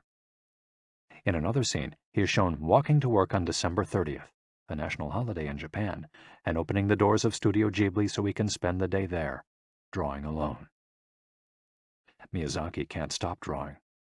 The day after his retirement, instead of going on vacation or staying at home, he went to Studio Ghibli and sat down to draw. His colleagues put on their best poker faces, not knowing what to say. 1 year later, he announced he wouldn't make any more feature films, but that he would keep on drawing until the day he died. Can someone really retire if he's passionate about what he does? The recluses. It is not only the Japanese who have this capacity. There are artists and scientists all over the world with strong, clear ikigais. They do what they love until their dying day. The last thing Einstein wrote before closing his eyes forever was a formula that attempted to unite all the forces of the universe in a single theory. When he died, he was still doing what he loved. If he hadn't been a physicist, he said, he would have been happy as a musician. When he wasn't focused on physics or mathematics, he enjoyed playing the violin. Reaching a state of flow while working on his formulas or playing music, his two ikigais, brought him endless pleasure. Many such artists might seem misanthropic or reclusive, but what they are really doing is protecting the time that brings them happiness, sometimes at the expense of other aspects of their lives. They are outliers who apply the principles of flow to their lives to an extreme. Another example of this kind of artist is the novelist Haruki Murakami. He sees only a close circle of friends and appears in public in Japan only once every few years. Artists know how important it is to protect their space, control their environment, and be free from distractions if they want to flow with their ikigai. microflow, enjoying mundane tasks. But what happens when we have to, say, do the laundry, mow the lawn, or attend to paperwork? Is there a way to make these mundane tasks enjoyable? Near the Shinjuku subway station, in one of the neural centers of Tokyo, there is a supermarket that still employs elevator operators. The elevators are fairly standard and could easily be operated by the customers, but the store prefers to provide the service of someone holding the door open for you, pushing the button for your floor, and bowing as you exit. If you ask around, you'll learn that there is one elevator operator who has been doing the same job since 2004. She is always smiling and enthusiastic about her work. How is she able to enjoy such a job? Doesn't she get bored doing something so repetitive? On closer inspection, it becomes clear that the elevator operator is not just pushing buttons, but is instead performing a whole sequence of movements. She begins by greeting the customers with a song-like salutation, followed by a bow and a welcoming wave of the hand. Then she presses the elevator button with a graceful movement, as though she is a geisha offering a client a cup of tea. Csikszentmihalyi calls this microflow. We've all been bored in a class or at a conference and started doodling to keep ourselves entertained, or whistled while painting a wall. If we're not truly being challenged, we get bored and add a layer of complexity to amuse ourselves. Our ability to turn routine tasks into moments of microflow, into something we enjoy, is key to our being happy, since we all have to do such tasks. Even Bill Gates washes the dishes every night. He says he enjoys it, that it helps him relax and clear his mind, and that he tries to do it a little better each day, following an established order or set of rules he's made for himself. Plates first, forks second, and so on. It's one of his daily moments of microflow. Richard Feynman, one of the most important physicists of all time, also took pleasure in routine tasks. W. Daniel Hillis, one of the founders of the supercomputer manufacturer Thinking Machines, hired Feynman to work on the development of a computer that could handle parallel processing when he was already world famous. He says Feynman showed up on his first day of work and said, "Okay, boss, what's my assignment?" They didn't have anything prepared, so they asked him to work on a certain mathematical problem. He immediately realized they were giving him an irrelevant task to keep him busy and said, "That sounds like a bunch of baloney. Give me something real to do." So they sent him to a nearby shop to buy office supplies, and he completed his assignment with a smile on his face. When he didn't have something important to do or needed to rest his mind, Feynman dedicated himself to microflowing, say, painting the office walls. Weeks later, after visiting the Thinking Machines offices, a group of investors declared, "You have a Nobel laureate in there, painting walls and soldering circuits." Instant vacations. Getting there through meditation. Training the mind can get us to a place of flow more quickly. Meditation is one way to exercise our mental muscles. There are many types of meditation, but they all have the same objective: calming the mind, observing our thoughts and emotions, and centering our focus on a single object. The basic practice involves sitting with a straight back and focusing on your breath. Anyone can do it, and you feel a difference after just one session. By fixing your attention on the air moving in and out of your nose, you can slow the torrent of thoughts and clear your mental horizons. The Archer's Secret. The winner of the 1988 Olympic gold medal for archery was a 17-year-old woman from South Korea. When asked how she prepared, she replied that the most important part of her training was meditating for 2 hours each day. If we want to get better at reaching a state of flow, meditation is an excellent antidote to our smartphones and their notifications constantly clamoring for our attention. One of the most common mistakes among people starting to meditate is worrying about doing it right, achieving absolute mental silence or reaching nirvana. The most important thing is to focus on the journey. Since the mind is a constant swirl of thoughts, ideas, and emotions, slowing down the centrifuge, even for just a few seconds, can help us feel more rested and leave us with a sense of clarity. In fact, one of the things we learn in the practice of meditation is not to worry about anything that flits across our mental screen. The idea of killing our boss might flash into our mind, but we simply label it as a thought and let it pass like a cloud, without judging or rejecting it. It's only a thought. one of the 60,000 we have every day, according to some experts. Meditation generates alpha and theta brainwaves. For those experienced in meditation, these waves appear right away, while it might take half an hour for a beginner to experience them. These relaxing brainwaves are the ones that are activated right before we fall asleep, as we lie in the sun or right after taking a hot bath. We all carry a spa with us everywhere we go. It's just a matter of knowing how to get in, something anyone can do with a bit of practice. Humans as ritualistic beings. Life is inherently ritualistic. We could argue that humans naturally follow rituals that keep us busy. In some modern cultures, we've been forced out of our ritualistic lives to pursue goal after goal in order to be seen as successful. But throughout history, humans have always been busy.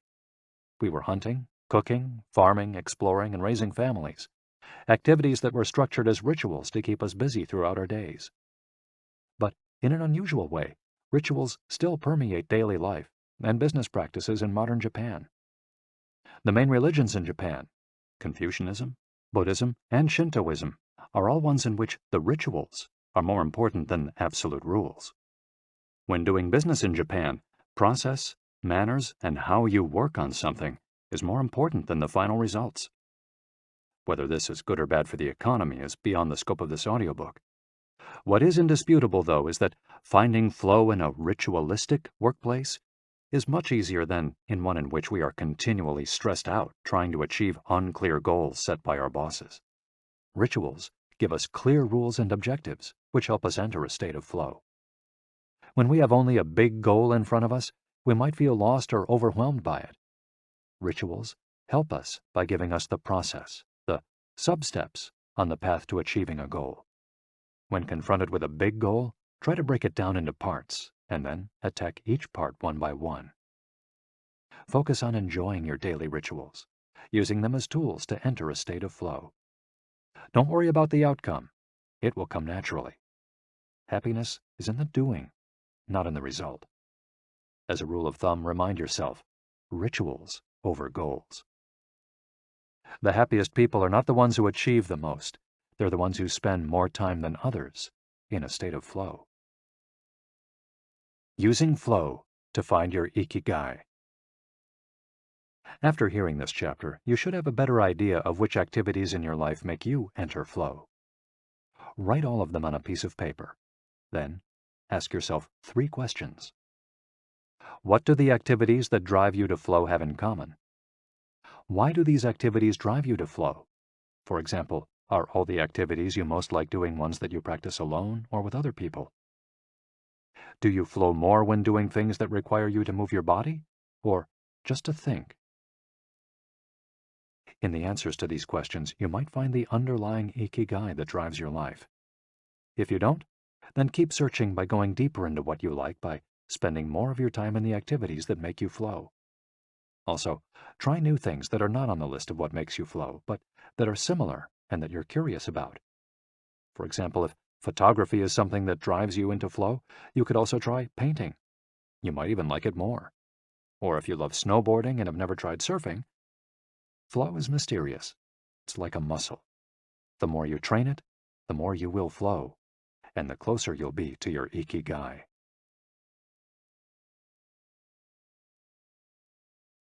Chapter 5. Masters of Longevity. Words of wisdom from the longest living people in the world. When we started working on this audiobook, we didn't want to just research the factors that contribute to a long and happy life. We wanted to hear from the true masters of this art. The interviews we conducted in Okinawa merit their own chapter, but in the section that precedes it, we've provided an overview of the life philosophies of a few international champions of longevity. We're talking about super centenarians, people who live to 110 years of age or more. The term was coined in 1970 by Norris McWhirter, editor of the Guinness Book of World Records. Its use became more widespread in the 1990s after it appeared in William Strauss and Neil Howe's Generations. Today, there are an estimated 300 to 450 supercentenarians in the world, although the age of only around 75 of them has been confirmed. They aren't superheroes. but we could see them as such for having spent far more time on this planet than the average life expectancy would predict. Given the rise in life expectancy around the world, the number of supercentenarians might also increase. A healthy and purposeful life could help us join their ranks. Let's take a look at what a few of them have to say. Misao Okawa, 117. Eat and sleep, and you'll live a long time. You have to learn to relax. According to the Gerontology Research Group, until April 2015, the oldest living person in the world was Misao Okawa, who passed away in a care facility in Osaka, Japan after living for 117 years, 27 days. The daughter of a textile merchant, she was born in 1898, when Spain lost its colonies in Cuba and the Philippines, and the United States annexed Hawaii and launched Pepsi-Cola. Until she was 110, this woman, who lived in 3 different centuries, cared for herself unassisted. When specialists asked about her self-care routine, Misao answered simply, eating sushi and sleeping, to which we should add, having a tremendous thirst for life. When they inquired about her secret for longevity, she answered with a smile, I ask myself the same thing. Proof that Japan continues to be a factory of long life. In July of the same year, Sakari Momoi passed away at 112 years and 150 days old. At the time, he was the oldest man in the world, though he was younger than 57 women. Maria Capovilla, 116. I've never eaten meat in my life. Born in Ecuador in 1889, Maria Capovilla was recognized by Guinness as the world's oldest person. She died of pneumonia in 2006 at 116 years and 347 days old, leaving behind 3 children, 12 grandchildren, and 20 great and great-great-grandchildren. She gave one of her last interviews at age 107, sharing her memories and her thoughts. I'm happy, and I give thanks to God who keeps me going. I never thought I'd live so long. I thought I'd die long ago. My husband, Antonio Capovilla, was the captain of a ship. He passed away at 84. We had 2 daughters and a son, and now I have many grandchildren and great-grandchildren. Things were better back in the old days. People behaved better. We used to dance, but we were more restrained. There was this one song I loved dancing to, Maria, by Luis Alarcón. I still remember most of the words. I also remember many prayers and say them every day. I like the waltz, and can still dance it. I also still make crafts. I do some of the things I did when I was in school.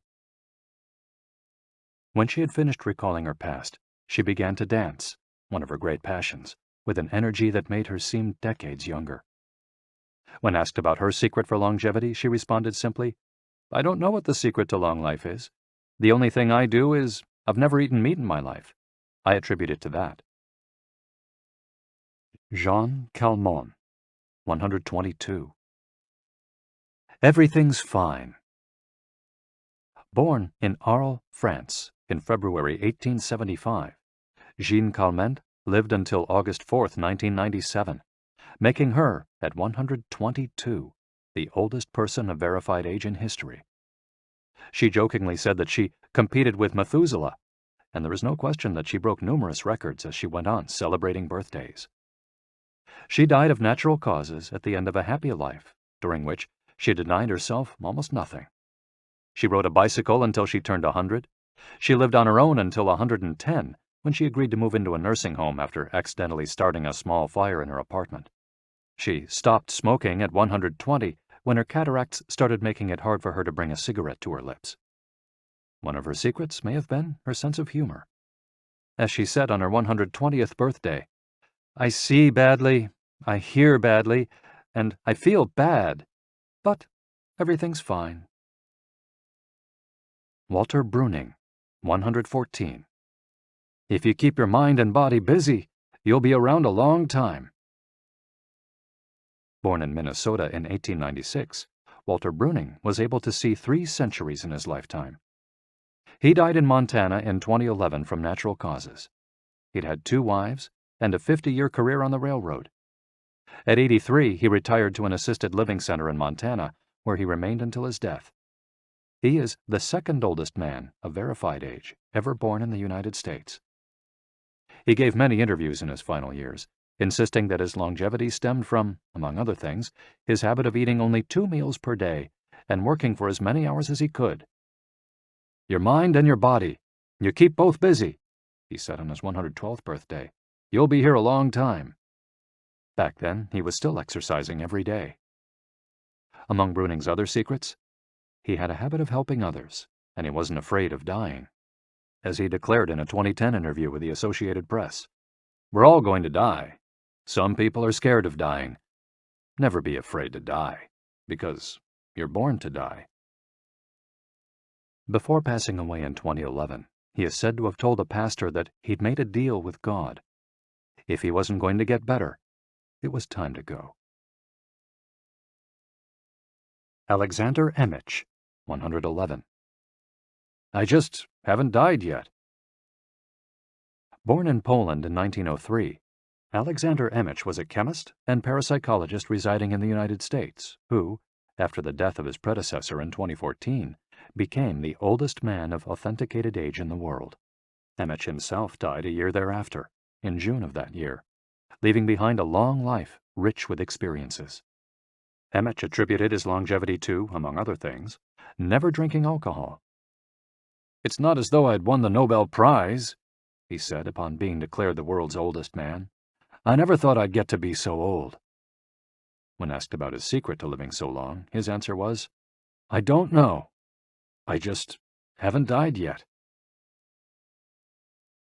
Ikigai artists. The secret to long life, however, is not held by supercentenarians alone. There are many people of advanced age who, though they haven't made it into Guinness World Records, offer us inspiration and ideas for bringing energy and meaning to our lives. Artists, for example, who carry the torch of their Ikigai instead of retiring, have this power. Art, in all its forms, is an Ikigai that can bring happiness and purpose to our days. Enjoying or creating beauty is free, and something all human beings have access to. Hokusai, the Japanese artist who made woodblock prints in the ukiyo-e style and lived for 88 years, from the mid-18th to the mid-19th century, added this postscript to the first edition of his 100 Views of Mount Fuji. "All that I have produced before the age of 70 is not worth being counted. It is at the age of 73 that I have somewhat begun to understand the structure of true nature, of animals and grasses, and trees and birds, and fishes and insects. Consequently, at 80 years of age, I shall have made still more progress. At 90, I hope to have penetrated into the mystery of things. At 100 years of age, I should have reached decidedly a marvelous degree. And when I shall be 110, all that I do, every point and every line, shall be instinct with life." Following is our collection of some of the most inspirational words from artists interviewed by Camille Sweeney for the New York Times. Of those still living, none have retired, and all still enjoy their passion, which they plan to pursue until their final breath, demonstrating that when you have a clear purpose, no one can stop you. The actor Christopher Plummer, still working at 86, reveals a dark desire shared by many who love the profession. "We want to drop dead on stage. That would be a nice, theatrical way to go." Osamu Tezuka, the father of modern Japanese manga, shared this feeling. Before he died in 1989, his last words as he drew one final cartoon were, "Please, just let me work." The 86-year-old filmmaker Frederick Wiseman declared on a stroll through Paris that he likes to work, which is why he does it with such intensity. "Everybody complains about their aches and pains and all that, but my friends are either dead or are still working," he said.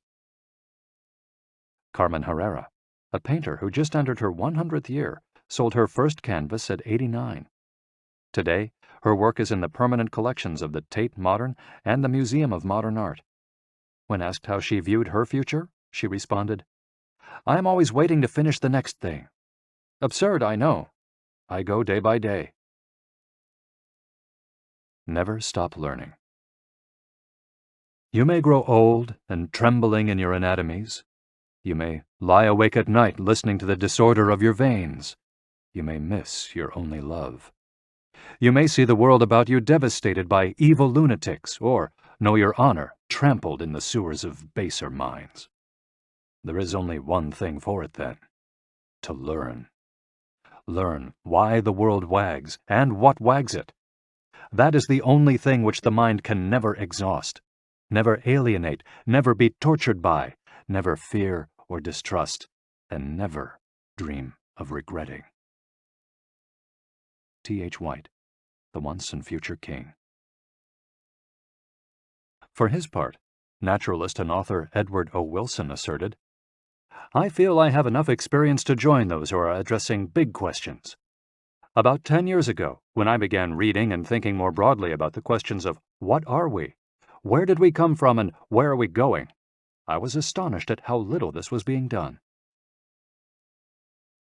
Ellsworth Kelly, an artist who passed away in 2015 at the age of 92, assured us that the idea that we lose our faculties with age is, in part, a myth, because instead we develop a greater clarity and capacity for observation. It's one thing about getting older: you see more. Every day, I'm continuing to see new things. That's why there are new paintings. At age 86, the architect Frank Gehry reminds us that some buildings can take 7 years, from the time you're hired until you're finished, a fact that favors a patient attitude with regard to the passage of time. The man responsible for the Guggenheim Museum Bilbao, however, knows how to live in the here and now. You stay in your time. You don't go backward. I think if you relate to the time you're in, you keep your eyes and ears open, read the paper, see what's going on, stay curious about everything, you'll automatically be in your time. Longevity in Japan. Because of its robust civil registry, many of those verified as having lived the longest are found in the United States. However, there are many centenarians living in remote villages in other countries. A peaceful life in the countryside seems pretty common among people who have watched a century pass. Without question, the international superstar of longevity is Japan, which has the highest life expectancy of any country in the world.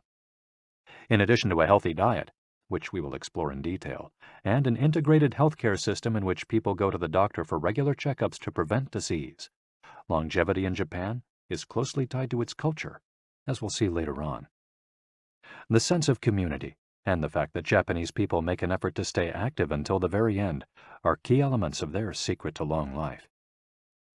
If you want to stay busy even when there's no need to work, there has to be an Ikigai on your horizon, a purpose that guides you throughout your life and pushes you to make things of beauty and utility for the community and yourself. Chapter 6. Lessons from Japan's Centenarians. Traditions and Proverbs for Happiness and Longevity. To get to Ogimi, we had to fly nearly 3 hours from Tokyo to Naha, the capital of Okinawa. Several months earlier, we'd contacted the town council of a place known as the Village of Longevity to explain the purpose of our trip and our intention to interview the oldest members of the community. After numerous conversations, we finally got the help we were looking for and were able to rent a house just outside the town. 1 year after starting this project, we found ourselves on the doorstep of some of the longest living people in the world. We realized right away that time seems to have stopped there, as though the entire town were living in an endless here and now. Arriving in Ogimi. After 2 hours on the road from Naha, we're finally able to stop worrying about the traffic. To our left are the sea and an empty stretch of beach. To our right, the mountainous jungle of Okinawa's Yanbaru forests. Once Route 58 passes Nago, where Orion beer, the pride of Okinawa, is made, it skirts the coast until it reaches Ogimi. Every now and then a few little houses and stores crop up in the narrow stretch of land between the road and the base of the mountain. We pass small clusters of houses scattered here and there as we enter the municipality of Ogimi, but the town doesn't really seem to have a center. Our GPS finally guides us to our destination, the Center for the Support and Promotion of Well-Being, housed in an unattractive cinder block building right off the highway. We go in through the back door, where a man named Taira is waiting for us. Beside him is a petite, cheerful woman who introduces herself as Yuki. Two other women immediately get up from desks and show us to a conference room. They serve us each a cup of green tea and a few shikuwasa, a small citrus fruit that packs a big nutritional punch, as we'll see later on. Taira sits down across from us in his formal suit and opens up a large planner and a 3-ring binder. Yuki sits next to him. The binder contains a list of all the town's residents, organized by age and club, or moai. Taira points out that these groups of people who help one another are characteristic of Ogimi. The moai are not organized around any concrete objective. They function more like a family. Taira also tells us that volunteer work, rather than money, drives much of what happens in Ogimi. Everyone offers to pitch in, and the local government takes care of assigning tasks. This way, everyone can be useful and feels like part of the community. Ogimi is the penultimate town before Cape Heido, the northernmost point of the largest island in the archipelago. From the top of Ogimi's mountains, we're able to look down over the whole town. Almost everything is the green of the Yanbaru jungle, making us wonder where the nearly 3,200 residents are hiding. We can see a few houses, but they're scattered in little clusters near the sea or in small valleys, accessible by side roads. Communal life. We're invited to eat in one of Ogimi's few restaurants, but when we arrive, the only 3 tables are already reserved. "Don't worry, we'll go to Churaumi instead. It never fills up," says Yuki, walking back to the car. She's still driving at age 88, and takes great pride in that. Her co-pilot is 99, and has also decided to spend the day with us. We have to drive fast to keep up with them on a highway that is sometimes more dirt than asphalt. Finally reaching the other end of the jungle, we can at last sit down to eat. "I don't really go to restaurants," Yuki says as we take our seats. "Almost everything I eat comes from my vegetable garden, and I buy my fish from Tanaka, who's been my friend forever." The restaurant is right by the sea, and seems like something from the planet Tatooine from Star Wars. The menu boasts in large letters that it serves slow food, prepared with organic vegetables grown in the town. "But really," Yuki continues, "food is the least important thing." She is extroverted and rather pretty. She likes to talk about her role as the director of several associations run by the local government. "Food won't help you live longer," she says, bringing to her lips a bite of the diminutive confection that followed our meal. "The secret is smiling and having a good time." There are no bars and only a few restaurants in Ogimi, but those who live there enjoy a rich social life that revolves around community centers. The town is divided into 17 neighborhoods, and each one has a president and several people in charge of things like culture, festivals, social activities, and longevity. Residents pay close attention to this last category. We're invited to the community center of one of the 17 neighborhoods. It's an old building right next to one of the mountains of the Yanbaru jungle, home to Bunagaya, the town's iconic sprites. The Bunagaya spirits of the Yanbaru jungle. Bunagaya are magical creatures that inhabit the Yanbaru jungle near Ogimi and its surrounding towns. They manifest as children with long red hair and like to hide in the jungle's kajumaru, banyan trees, and go fishing on the beach. Many of Okinawa's stories and fables are about Bunagaya sprites. They're mischievous, playful, and unpredictable. Locals say that the Bunagaya love the mountains, rivers, sea, trees, earth, wind, and animals, and that if you want to befriend them, you have to show respect for nature. A birthday party. When we arrive at the neighborhood's community center, we're greeted by a group of about 20 people who proudly proclaim, "The youngest among us is 83. We conduct our interviews at a large table while drinking green tea. When we finish, we're brought to an event space where we celebrate the birthdays of 3 members of the group. One woman is turning 99, another 94, and one young man has just reached 89. We sing a few songs popular in the village and finish up with "Happy Birthday" in English. The woman turning 99 blows out the candles and thanks everyone for coming to her party. We eat homemade shikuwasa cake and end up dancing and celebrating as though it were the birthday of a 20-something. It's the first party, but not the last, that we'll attend during our week in the village. We'll also do karaoke with a group of seniors who sing better than we do, and attend a traditional festival with local bands, dancers, and food stands at the foot of a mountain. Celebrate each day together. Celebrations seem to be an essential part of life in Ogimi. We're invited to watch a game of gate ball, one of the most popular sports among Okinawa's older residents. It involves hitting a ball with a mallet-like stick. It's a low-impact sport that can be played anywhere, and it's a good excuse to move around and have fun as a group. The residents hold local competitions, and there is no age limit for participants. We participate in the weekly game and lose to a woman who recently turned 104. Everyone cheers, and the defeated look on our faces elicits laughter. In addition to playing and celebrating as a community, spirituality is also essential to the happiness of the village's residents. The gods of Okinawa.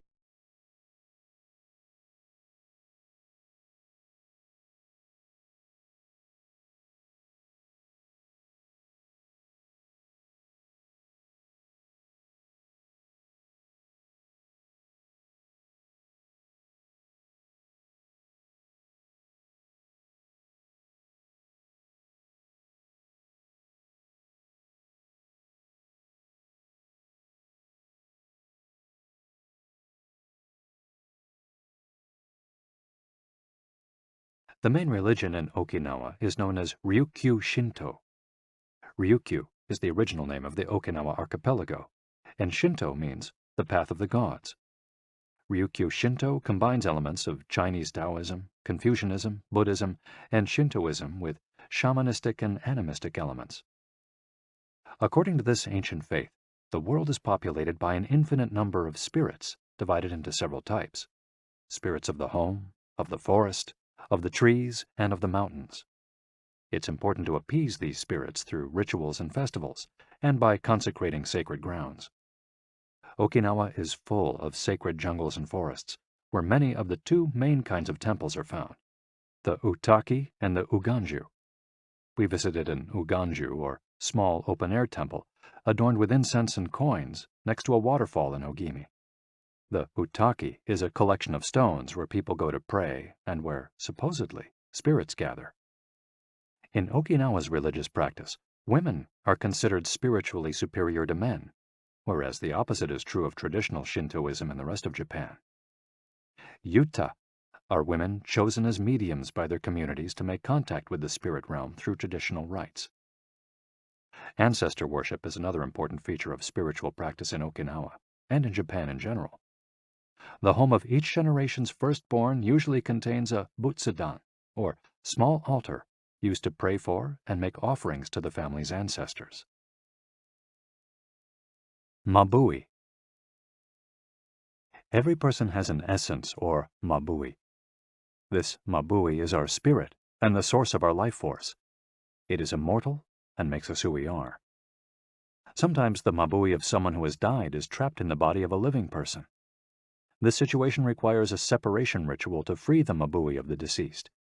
It often happens when a person dies suddenly, especially at a young age, and his or her mabui does not want to move on to the realm of the dead. A mabui can also be passed from person to person by physical contact. A grandmother who leaves her granddaughter a ring transfers a part of her mabui to her. Photographs can also be a medium for passing mabui among people. The older, the stronger. Looking back, our days in Ogimi were intense but relaxed, sort of like the lifestyle of the locals, who always seemed to be busy with important tasks, but who, upon closer inspection, did everything with a sense of calm. They were always pursuing their Ikigai, but they were never in a rush. Not only did they seem to be happily busy, but we also noticed that they followed the other principles for happiness that Washington Burnap stated 200 years ago. The grand essentials to happiness in this life are something to do, something to love, and something to hope for. On our last day, we went to buy gifts at a small market at the edge of town. The only things sold there are local vegetables, green tea, and shikawasa juice, along with bottles of water from a spring hidden in the Yanburu forests, bearing labels that read, "Longevity Water." We bought ourselves some of this longevity water and drank it in the parking lot, looking out over the sea and hoping that the little bottles that promised a magic elixir would bring us health and long life, and would help us find our own Ikigai. Then we took a photo with the statue of Abunagaya and walked up to it one last time to read the inscription. A declaration from the town where people live longest. At 80, I am still a child. When I come to see you at 90, send me away to wait until I am 100. The older, the stronger. Let us not depend too much on our children as we age. If you seek long life and health, you are welcome in our village, where you will be blessed by nature, and together we will discover the secret to longevity. April 23, 1993, Ogimi Federation of Senior Citizens Clubs. The interviews. Over the course of a week, we conducted a total of 100 interviews, asking the eldest members of the community about their life philosophy, their Ikigai, and the secrets to longevity. We filmed these conversations with 2 cameras for use in a little documentary, and chose a few especially meaningful and inspiring statements to include in this section of the audiobook. 1. Don't worry. The secret to a long life is not to worry, and to keep your heart young. Don't let it grow old. Open your heart to people with a nice smile on your face. If you smile and open your heart, your grandchildren and everyone else will want to see you.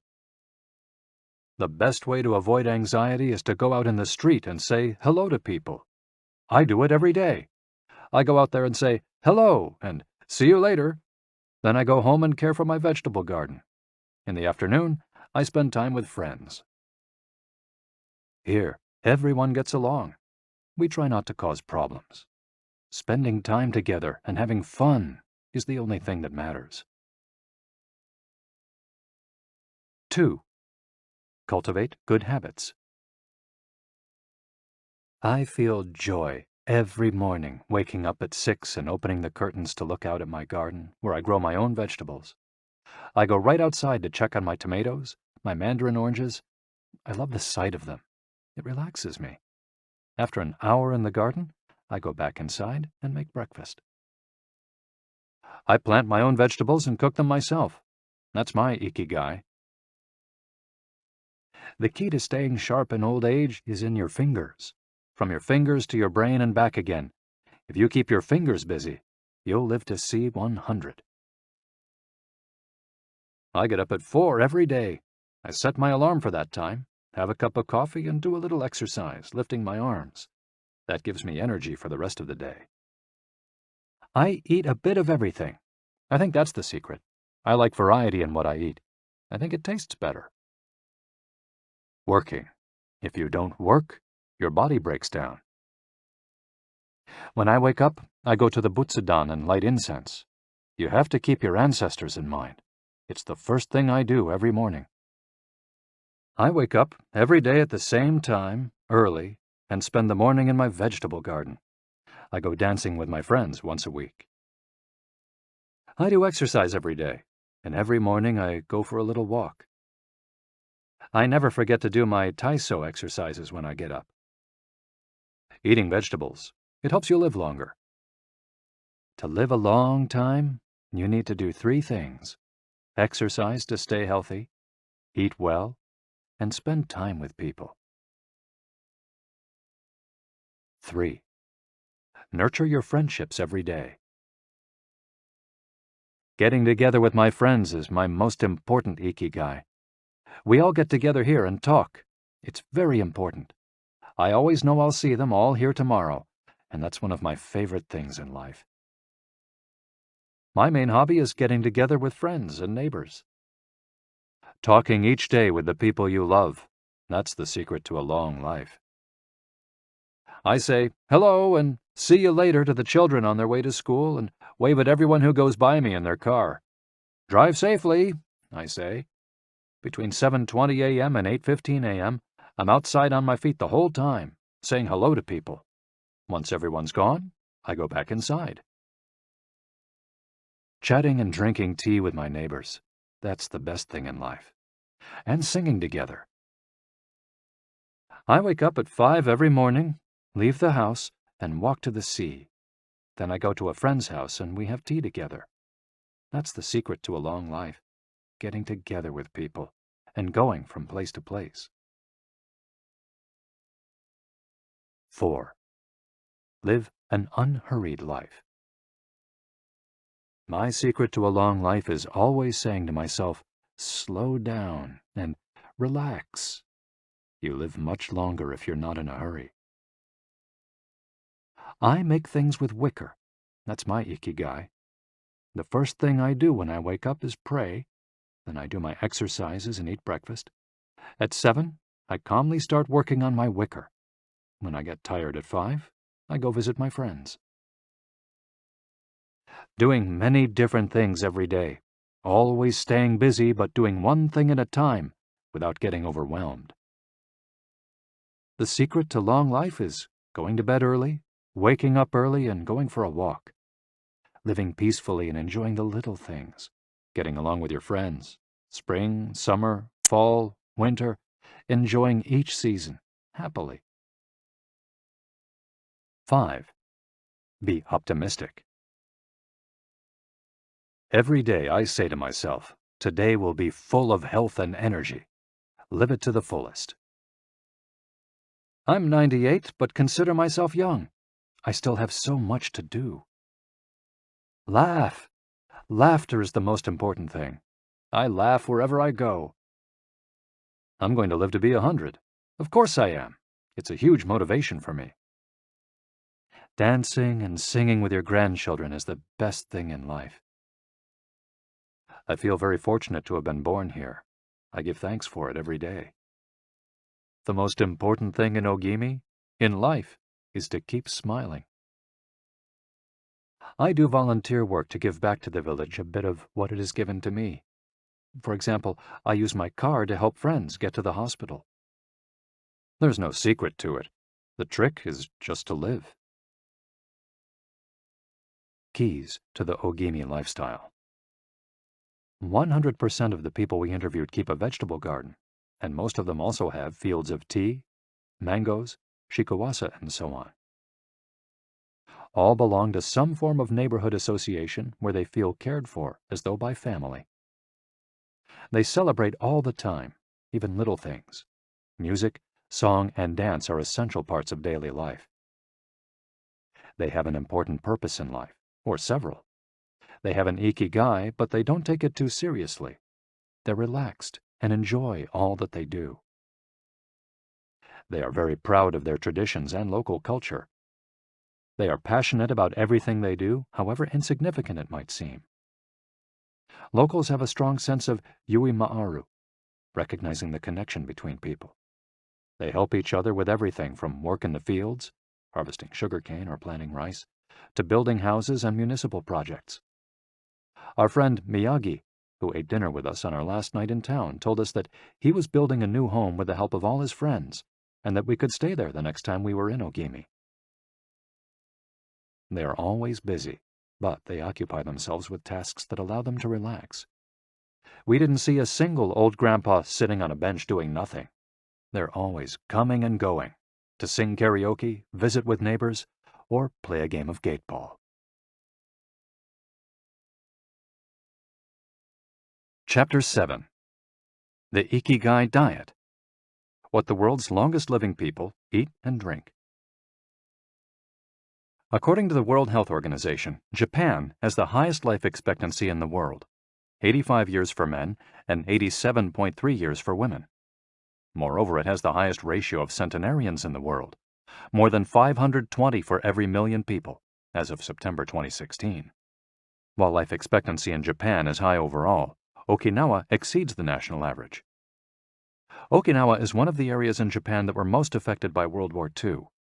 As a result not only of conflicts on the battlefield, but also of hunger and a lack of resources once the war ended, the average life expectancy was not very high during the 1940s and 1950s.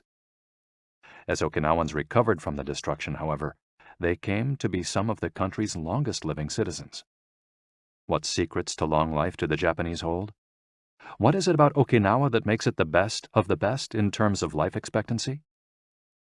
Experts point out that, for one thing, Okinawa is the only province in Japan without trains. Its residents have to walk or cycle when not driving.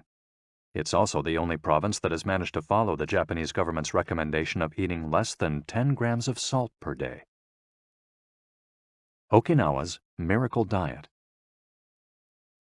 The mortality rate from cardiovascular disease in Okinawa is the lowest in Japan, and diet almost certainly has a lot to do with this. It's no coincidence that the Okinawa diet is so often discussed around the world at panels on nutrition. The most concrete and widely cited data on diet in Okinawa came from studies by Makoto Suzuki, a cardiologist at the University of Ryukyus, who has published more than 700 scientific articles on nutrition and aging in Okinawa since 1970. Bradley J. Wilcox and D. Craig Wilcox joined Makoto Suzuki's research team and published a book considered the Bible on the subject, The Okinawa Program. They reached the following conclusions. Locals eat a wide variety of foods, especially vegetables. Variety seems to be key. A study of Okinawa's centenarians showed that they ate 206 different foods, including spices, on a regular basis. They ate an average of 18 different foods each day, a striking contrast to the nutritional poverty of our fast food culture. They eat at least 5 servings of fruits and vegetables every day. At least 7 types of fruits and vegetables are consumed by Okinawans on a daily basis. The easiest way to check if there's enough variety on your table is to make sure you're eating the rainbow.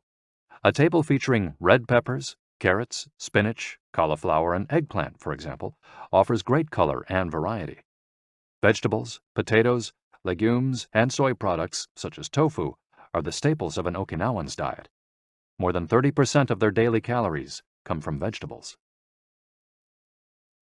Grains are the foundation of their diet. Japanese people eat white rice every day, sometimes adding noodles. Rice is the primary food in Okinawa as well. They rarely eat sugar. And if they do, it's cane sugar. We drove through several sugarcane fields every morning on our way to Ogimi, and even drank a glass of cane juice at Nakijin Castle. Beside the stall selling the juice was a sign describing the anti-carcinogenic benefits of sugarcane. In addition to these basic dietary principles, Okinawans eat fish an average of 3 times per week. Unlike in other parts of Japan, the most frequently consumed meat is pork, though locals eat it only once or twice per week. Along these lines, Makoto Suzuki's studies indicate the following. Okinawans consume, in general, 1/3 as much sugar as the rest of Japan's population, which means that sweets and chocolate are much less a part of their diet. They also eat practically half as much salt as the rest of Japan, 7 grams per day compared to an average of 12. They consume fewer calories, an average of 1,785 per day, compared to 2,068 in the rest of Japan. In fact, low caloric intake is common among the 5 blue zones. Hara Hachibu. This brings us back to the 80% rule we mentioned in the first chapter, a concept known in Japanese as Hara Hachibu. It's easy to do. When you notice you're almost full but could have a little more, just stop eating. One easy way to start applying the concept of Hara Hachibu is to skip dessert, or to reduce portion size. The idea is to still be a little bit hungry when you finish. This is why portion size tends to be much smaller in Japan than in the West. Food isn't served as appetizers, main courses, and dessert. Instead, it's much more common to see everything presented at once on small plates. One with rice, another with vegetables, a bowl of miso soup, and something to snack on. Serving food on many small plates makes it easier to avoid eating too much and facilitates the varied diet discussed at the beginning of this chapter. Hara Hachibu is an ancient practice. The 12th century book on Zen Buddhism, Zazen Youjinki, recommends eating 2/3 as much as you might want to. Eating less than one might want is common among all Buddhist temples in the East. Perhaps Buddhism recognized the benefits of limiting caloric intake more than 9 centuries ago. So, eat less to live longer? Few would challenge this idea. Without taking it to the extreme of malnutrition, of course, eating fewer calories than our bodies ask for seems to increase longevity. The key to staying healthy while consuming fewer calories is eating foods with a high nutritional value, especially superfoods, and avoiding those that add to our overall caloric intake but offer little to no nutritional value.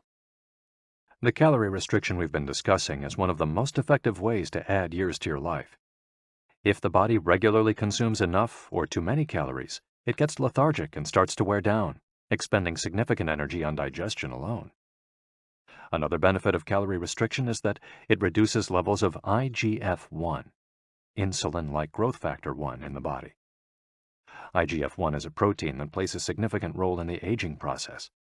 It seems that one of the reasons humans and animals age is an excess of this protein in their blood.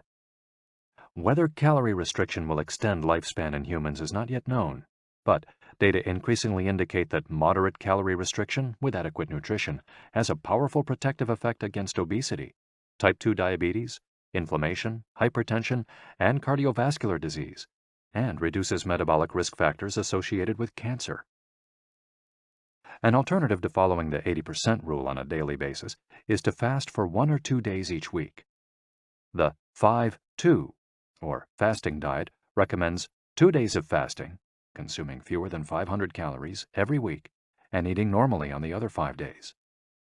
Among its many benefits, fasting helps cleanse the digestive system and allows it to rest. 15 natural antioxidants found in the Okinawan diet. Antioxidants are molecules that slow down the oxidation process in cells, neutralizing the free radicals that cause damage and accelerate aging. The antioxidant power of green tea, for example, is well known and will be discussed later at greater length. Because they are rich in antioxidants and are eaten nearly every day in the region, these 15 foods are considered keys to Okinawan vitality. Tofu, miso, tuna, carrots, goya, a bitter melon, kombu, sea kelp, cabbage, nori, seaweed, onion, soy sprouts, hechima, a cucumber-like gourd, soybeans, boiled or raw, sweet potato, peppers, and sanpin cha, jasmine tea.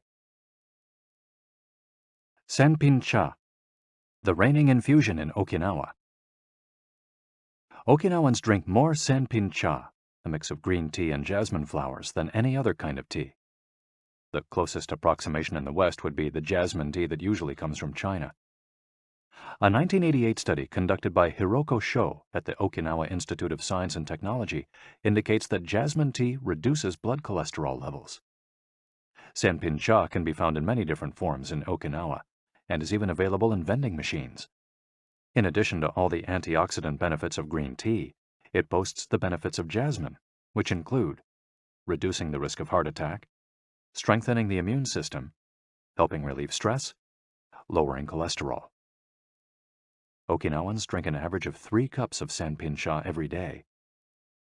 It might be hard to find exactly the same blend in the West, but we can drink jasmine tea or even a high-quality green tea instead. The secrets of green tea.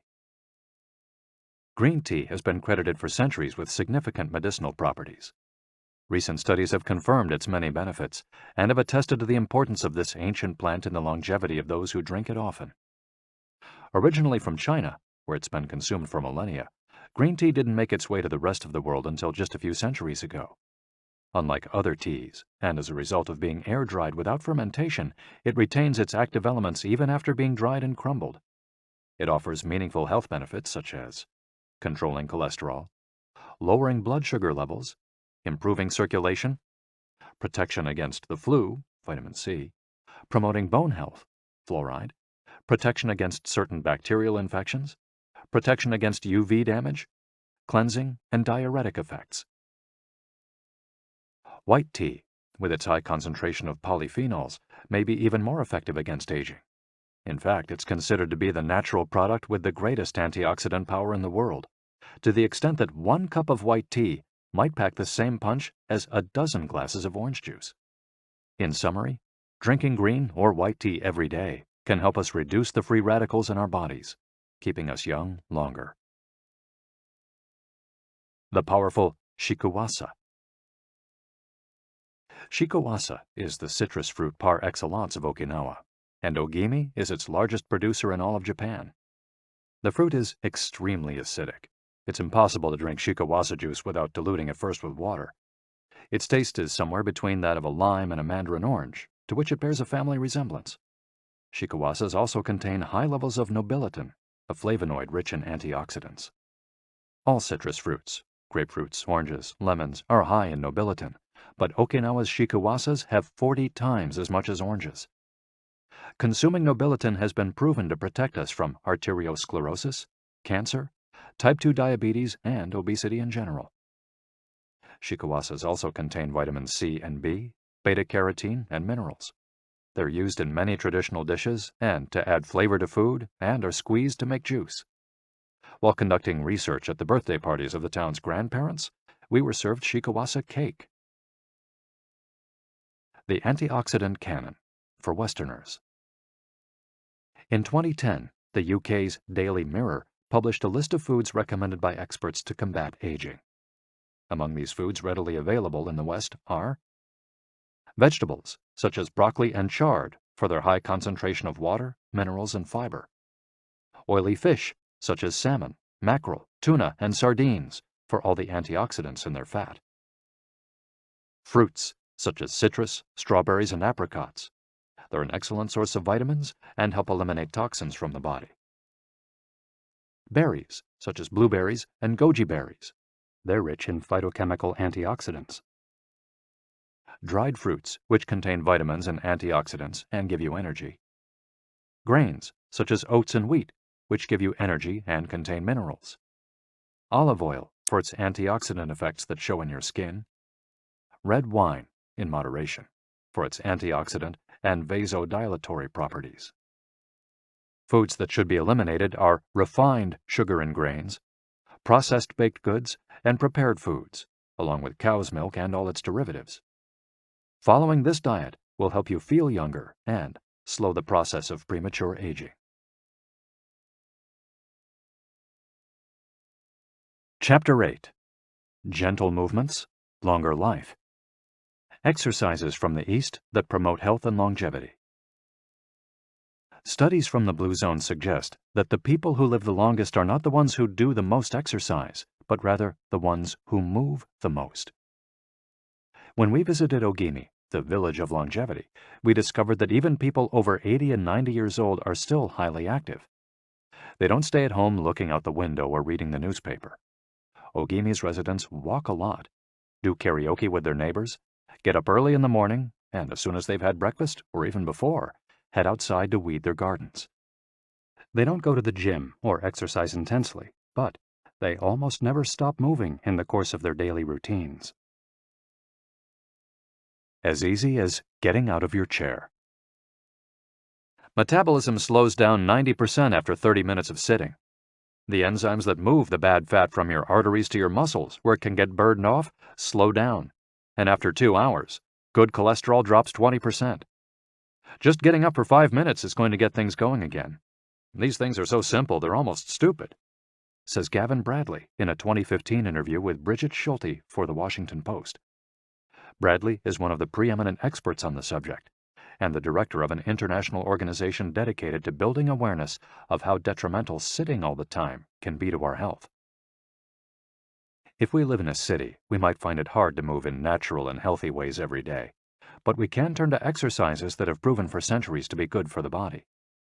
The Eastern disciplines for bringing body, mind, and soul into balance have become quite popular in the West, but in their countries of origin, they've been used for ages to promote health.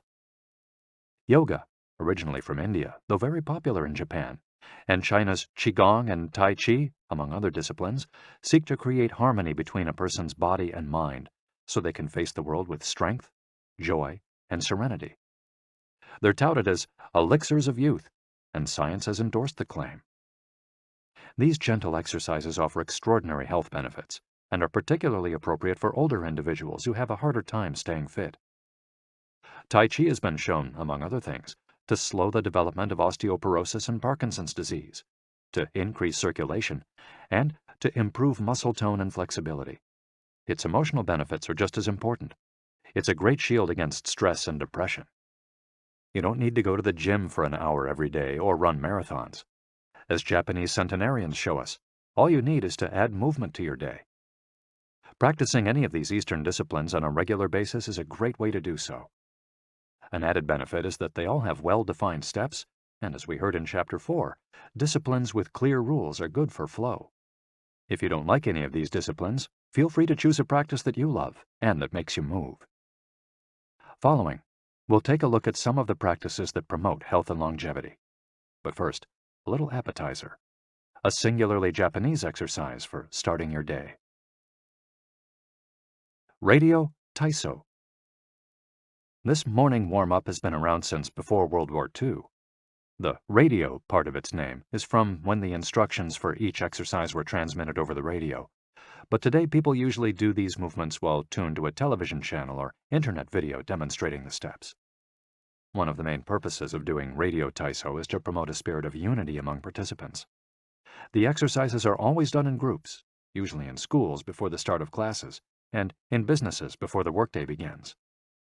Statistics show that 30% of Japanese practice radio Taiso for a few minutes every morning. But radio Taiso is one thing that almost everyone we interviewed in Ogimi had in common. Even the residents of the nursing home we visited dedicated at least 5 minutes every day to doing it, though some did the exercises from their wheelchairs. We joined them on their daily practice, and we felt refreshed for the rest of the day. When these exercises are done in a group, it's usually on a sports field or in a large reception hall, and typically involves some kind of loudspeaker. The exercises take 5 or 10 minutes, depending on whether you do all or only some of them. They focus on dynamic stretching and increasing joint mobility. One of the most iconic radio Taiso exercises consists of simply raising your arms above your head and then bringing them down in a circular motion. It's a tool to wake up the body, an easy mobility workout that is low in intensity and that focuses on exercising as many joints as possible. It might seem basic, but in our modern lives, we can spend days without raising our arms above our ears. Think about it. Our arms are down when using computers, when using smartphones, when reading books. One of the few times we raise our hands over our heads is when reaching for something in a cupboard or closet, while our ancestors were raising their hands over their heads all the time when gathering things from trees. Radio Taiso helps us to practice all the basic movements of the body. Yoga. Popular in Japan as well as in the West, yoga can be done by almost anyone. Some of its poses have even been adapted for pregnant women and practitioners with physical disabilities. Yoga comes from India, where it was developed millennia ago to unite our mental and physical elements.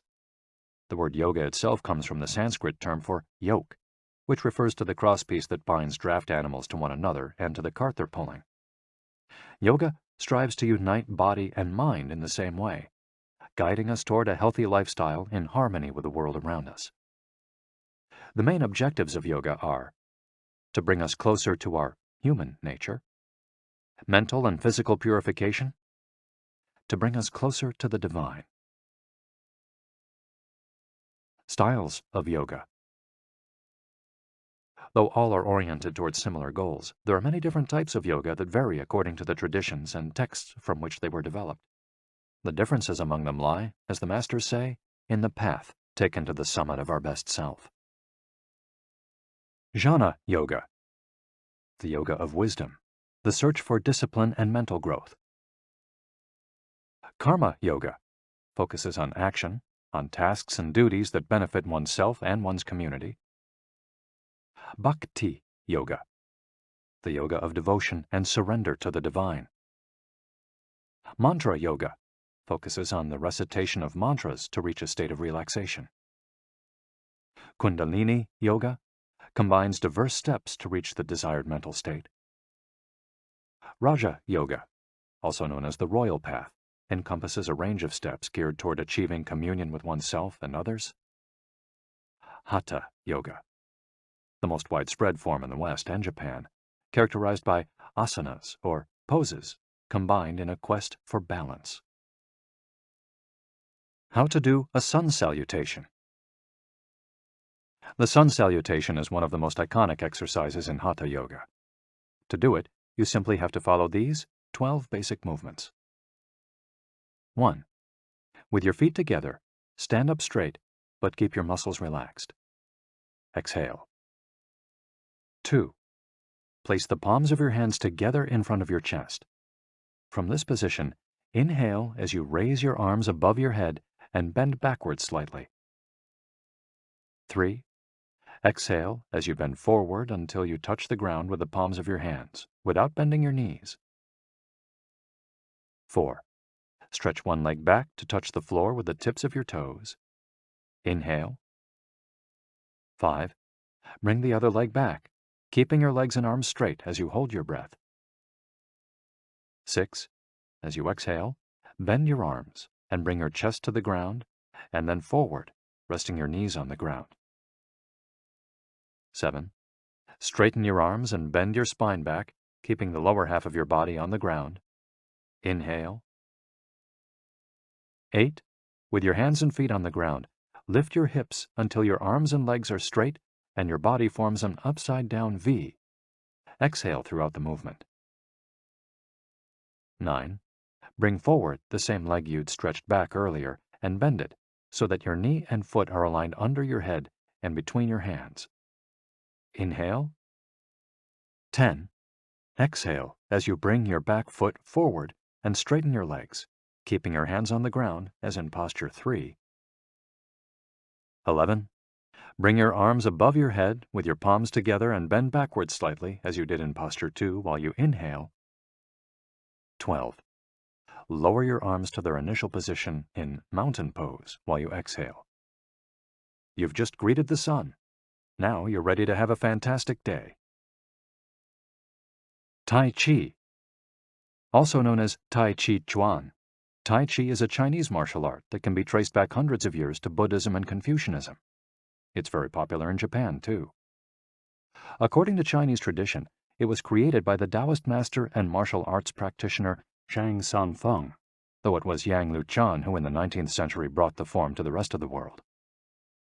Tai Chi was originally a neijia, or internal martial art, meaning its goal was personal growth. Focused on self-defense, it teaches those who practice it to defeat their adversaries by using the least amount of force possible and by relying on agility. Tai Chi, which was also seen as a means of healing body and mind, would go on to be used more frequently to foster health and inner peace. To encourage its citizens to be more active, the Chinese government promoted it as an exercise, and it lost its original connection to martial arts, becoming instead a source of health and well-being, accessible to all. Styles of Tai Chi. There are different schools and styles of Tai Chi. The following are the best known. Chen style alternates between slow movements and explosive ones. Yang style, the most widespread of the forms, characterized by slow, fluid movements. Wu style utilizes small, slow, deliberate movements.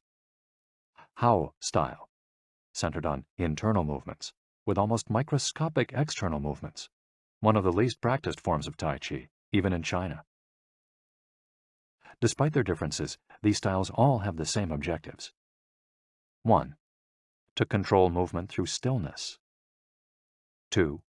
To overcome force through finesse. 3. To move second and arrive first.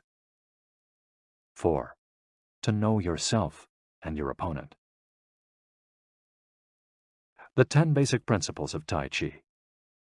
According to the master Yang Chongfu, the correct practice of Tai Chi follows 10 basic principles. 1. Elevate the crown of your head and focus all your energy there. 2. Tighten your chest and expand your back to lighten your lower body. 3. Relax your waist and let it guide your body. 4. Learn to differentiate between heaviness and lightness, knowing how your weight is distributed. 5. Relax the shoulders to allow free movement of the arms and promote the flow of energy. 6. Value the agility of the mind over the strength of the body. 7. Unify the upper and lower body so they act in concert. 8. Unify the internal and the external to synchronize mind, body, and breath. 9. Do not break the flow of your movement. Maintain fluidity and harmony. 10. Look for stillness in movement. An active body leads to a calm mind. Imitating clouds. One of the best-known movements in Tai Chi consists of following the form of clouds in an exercise called wave hands like clouds. Here are the steps. 1. Extend your arms in front of you with your palms down. 2. Turn your palms to face in, as though you were hugging a tree trunk. 3. Open your arms out to the side. 4. Bring the left arm up and center, and the right arm down and center. 5. Trace the shape of a ball in front of your body. 6. Turn your left palm toward your face. 7. Shift your weight to your left foot and pivot from your hip toward that side while your eyes follow the movement of your hand. 8. Bring your left hand to your waist and your right hand in front of your face. 9. Shift your weight to your right foot. 10. Pivot toward your right, looking at your raised right hand the entire time. 11. Repeat this movement fluidly, shifting your weight from one foot to the other as you reposition your hands. 12. Stretch your arms out in front of you again and bring them down slowly, returning to your initial position. Qigong, also known as Qi Kung. Its name combines Qi, life force or energy, and Gong, work, indicating that the form works with the individual's life force. Though relatively modern, especially under its current name, the art of Qigong is based on the Tao Yin, an ancient art meant to foster mental and physical well-being. The practice began to appear in reports on training in martial arts at the beginning of the 20th century, and by the 1930s was being used in hospitals. The Chinese government later popularized it, as it had done with Tai Chi. Qigong involves static and dynamic physical exercises that stimulate respiration in a standing, seated, or reclined position. There are many different styles of Qigong, but all of them seek to strengthen and regenerate Qi. Though its movements are typically gentle, the practice is intense. Benefits of Qigong. According to numerous international scientific studies, Qigong, like Tai Chi and yoga, offers significant health benefits. The following stand out among those proven through scientific research, as observed by Dr. Kenneth M. Sancer of San Francisco's Qigong Institute in his article, Medicinal Applications of Qigong. Modification of brain waves. Improved balance of sex hormones. Lower mortality rate from heart attacks. Lower blood pressure in patients with hypertension. Greater bone density. Better circulation. Deceleration of symptoms associated with senility. Greater balance and efficiency of bodily functions. Increased blood flow to the brain and greater mind-body connection. Improved cardiac function. Reduction in the secondary effects of cancer treatments. Practicing these arts not only keeps us in shape, it also helps extend our lives. Methods for practicing Qigong. In order to practice Qigong correctly, we should remember that our life energy flows through our whole body. We should know how to regulate its many parts. 1. Tiao Shen. Regulating the body by adopting the correct posture. It's important to be firmly rooted to the ground. 2. Tiao Shi. Regulating the breath until it is calm, steady, and peaceful. 3. Jiao Xin. Regulating the mind, the most complicated part as it implies emptying the mind of thoughts. Jiao Qi. Regulating the life force through the regulation of the 3 prior elements so that it flows naturally. 5. Jiao Shen. Regulating the spirit. The spirit is both strength and root in battle, as Yang Ming explains in The Essence of Taiji Qigong. In this way, the whole organism will be prepared to work together toward a single goal. The 5 elements of Qigong. One of Qigong's best-known exercises is a series representing the 5 elements: earth, water, wood, metal, and fire. This series of movements seeks to balance the 5 currents of energy in order to improve brain and organ function. There are several ways to do these movements. In this case, we're following the model of Professor Maria Isabel Garcia Monreal from the Qigong Institute in Barcelona. Earth. 1. Stand with your legs apart and your feet directly below your shoulders. 2. Turn your feet outwards slightly to straighten the posture. 3. Keep your shoulders relaxed and down and your arms loose at your sides, slightly away from your body. This is the Wu Qi, or rooted posture. 4. As you inhale, raise your arms in front of you until your hands are level with your shoulders, your palms facing down. 5. Exhale as you bend your knees and bring your arms down until your hands are level with your stomach, your palms facing in. 6. Hold this position for a few seconds, focusing on your breath. Water. Starting from earth posture, bend your knees into a squat, keeping your chest upright and exhaling throughout. 2. Press your coccyx downward to stretch your lumbar spine. 3. As you inhale, stand to return to earth posture. 4. Repeat twice for a total of 3. Wood. 1. Starting from earth posture, turn your palms upward and open your arms to the side, forming a circle as you inhale until your hands are level with your clavicle. Turn your hands so that your palms and elbows point downward while keeping your shoulders relaxed. 2. Reverse the movement as you exhale, making a downward circle with your arms until you reach your initial position. 3. Repeat twice for a total of 3. Metal. 1. Starting from earth posture, raise your arms until your hands are level with your sternum. 2. Turn your palms toward each other, about 4 inches apart, with your fingers relaxed and slightly separated, pointing upward. 3. As you inhale, move your hands away from each other until they are shoulder width apart. 4. As you exhale, bring your hands toward each other until they are back in position 2. 5. Repeat twice for a total of 3, observing the concentration of energy as you bring your hands together in front of your lungs. Fire. 1. Starting from earth posture, bring your hands level with your heart as you inhale, with one hand slightly above the other and your palms facing each other.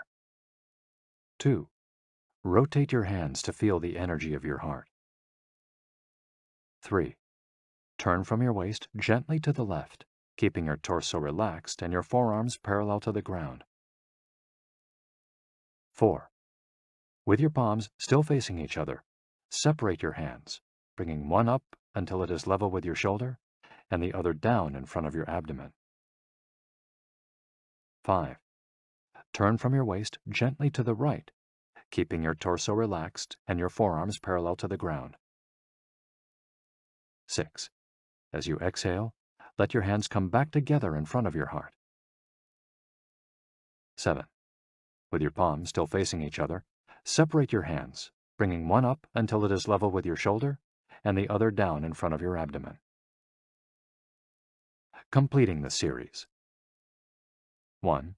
Starting from earth posture, inhale as you bring your hands level with your shoulders, palms facing down. 2.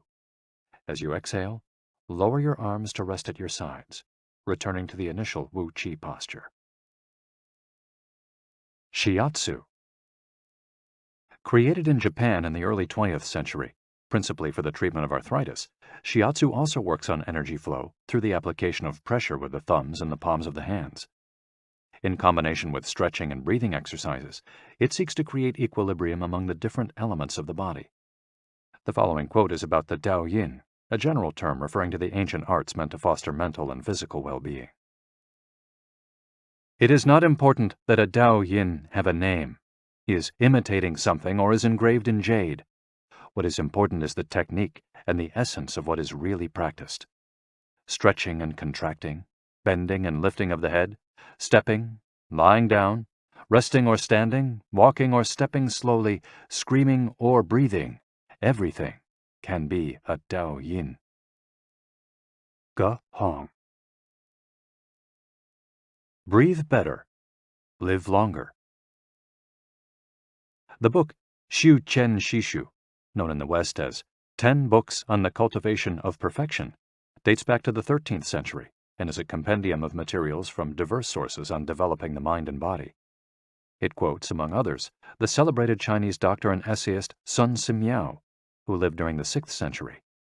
Sun Simiao was a proponent of a technique called the 6 healing sounds, which involves the coordination of movement, breathing, and pronouncing sounds with the purpose of bringing our souls to a place of calm.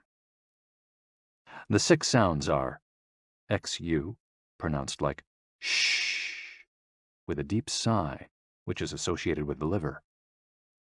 HE, pronounced like her, with a yawn, which is associated with the heart. SI, pronounced like sir, with a slow exhale, which is associated with the lungs. CHUI, pronounced like chui, with a forceful exhale, which is also associated with the kidneys. HOO, pronounced like hu, which is associated with the spleen. And XI, pronounced like shi, which connects the whole body. The following poem by Sun Simiao offers clues about how to live well according to the season.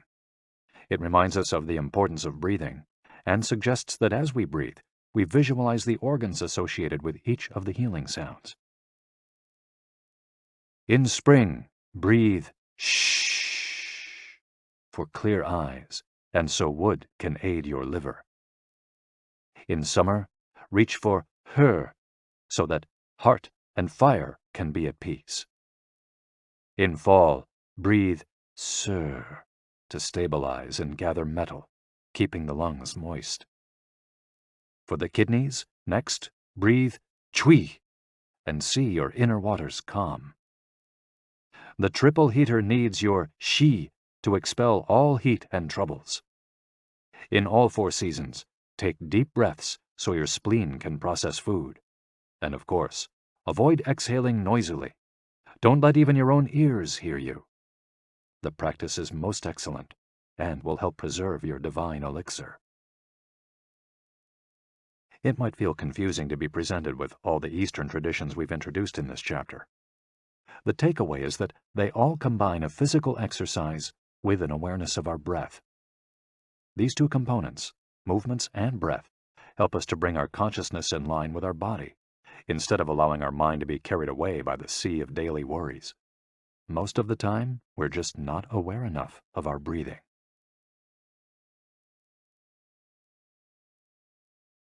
Chapter 9. Resilience and Wabi-sabi. How to face life's challenges without letting stress and worry age you. What is resilience? One thing that everyone with a clearly defined Ikigai has in common is that they pursue their passion no matter what. They never give up, even when the cards seem stacked against them or they face one hurdle after another. We're talking about resilience, a concept that's become influential among psychologists. But resilience isn't just the ability to persevere. As we'll hear in this chapter, it's also an outlook we can cultivate to stay focused on the important things in life, rather than what is most urgent, and keep ourselves from being carried away by negative emotions. In the final section of the chapter, we'll explore techniques that go beyond resilience to cultivate anti-fragility.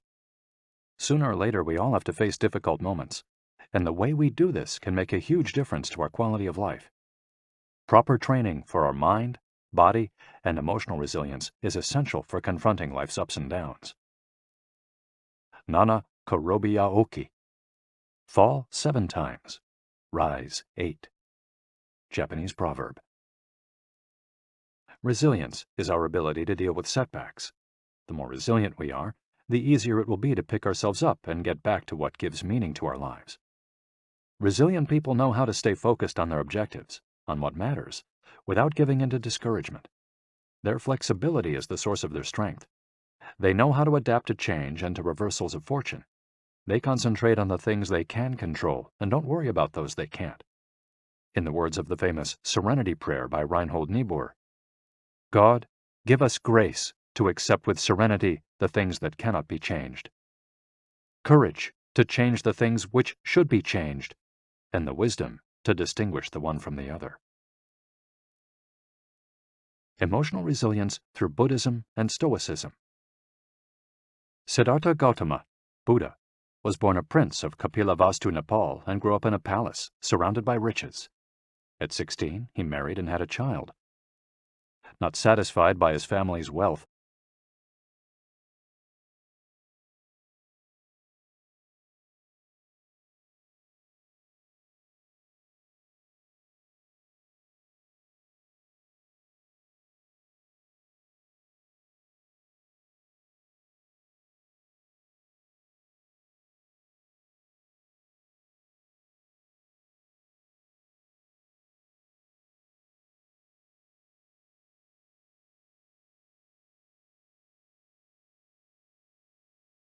he decided to try a different lifestyle and ran away from the palace to live as an ascetic.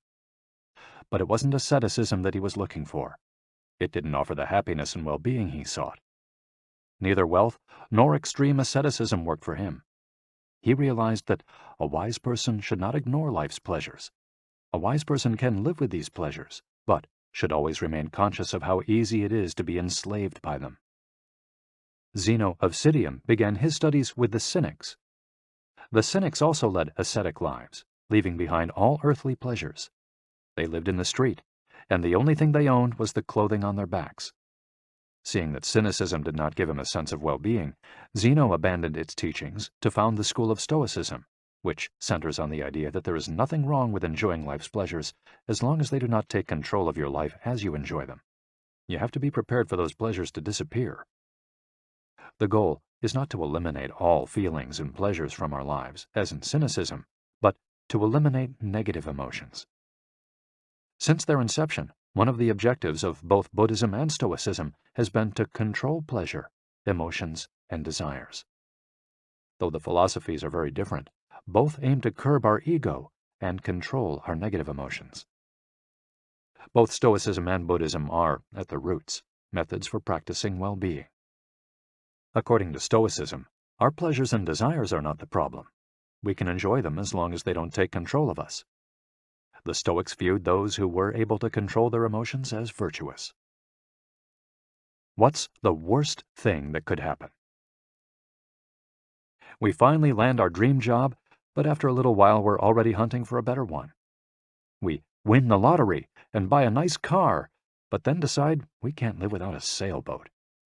We finally win the heart of the man or woman we've been pining for, and suddenly we find we have a wandering eye.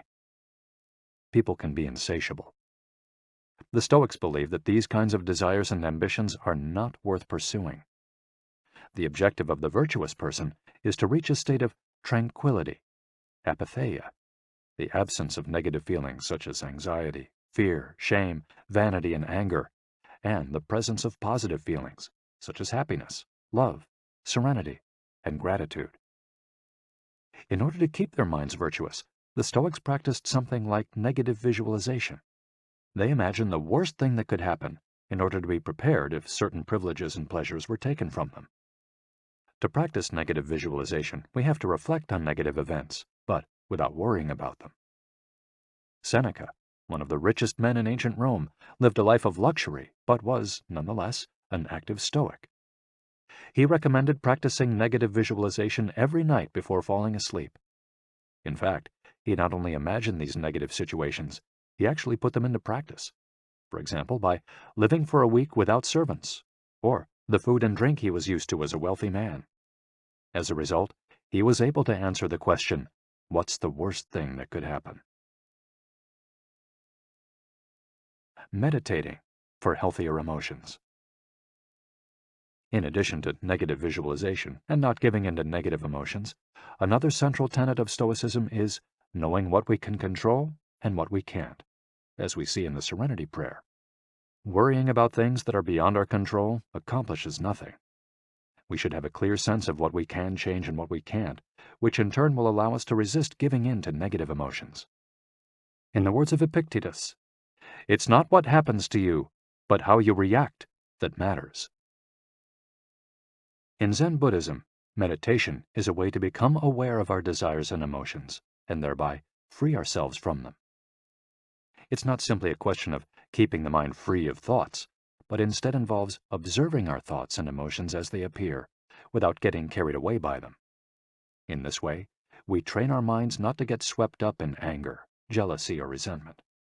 One of the most commonly used mantras in Buddhism focuses on controlling negative emotions. Om Mani Padme Hum, in which Om is the generosity that purifies the ego, Ma is the ethics that purifies jealousy, Ni is the patience that purifies passion and desire, Pad is the precision that purifies bias, Me is the surrender that purifies greed, and Hum is the wisdom that purifies hatred.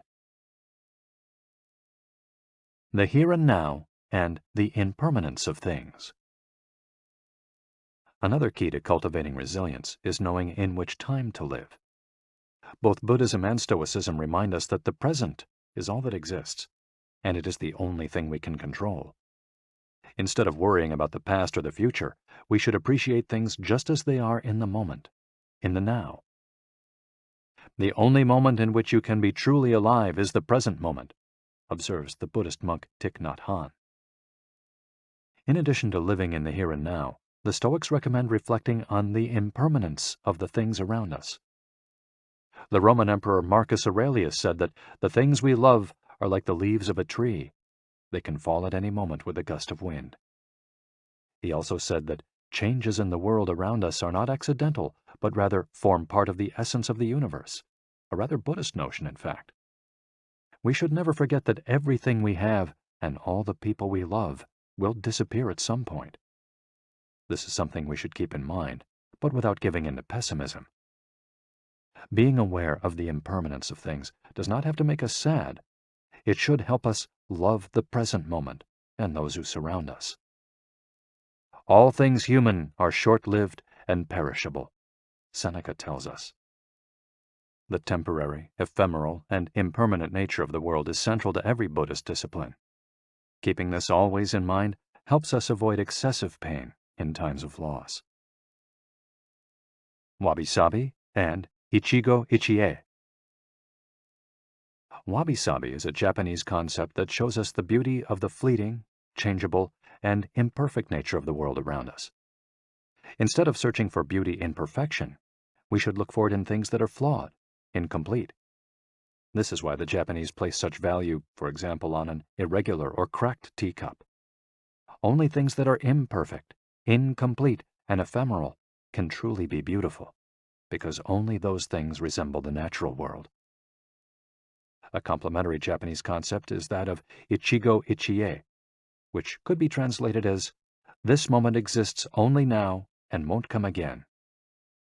It's heard most often in social gatherings as a reminder that each encounter, whether with friends, family, or strangers, is unique and will never be repeated, meaning that we should enjoy the moment and not lose ourselves in worries about the past or the future.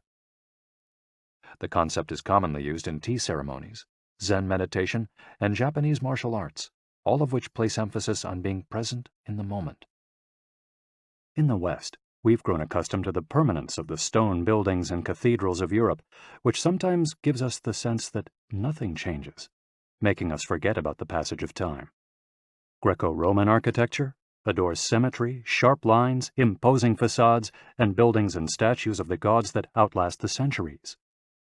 Japanese architecture, on the other hand, doesn't try to be imposing or perfect, because it is built in the spirit of wabi-sabi.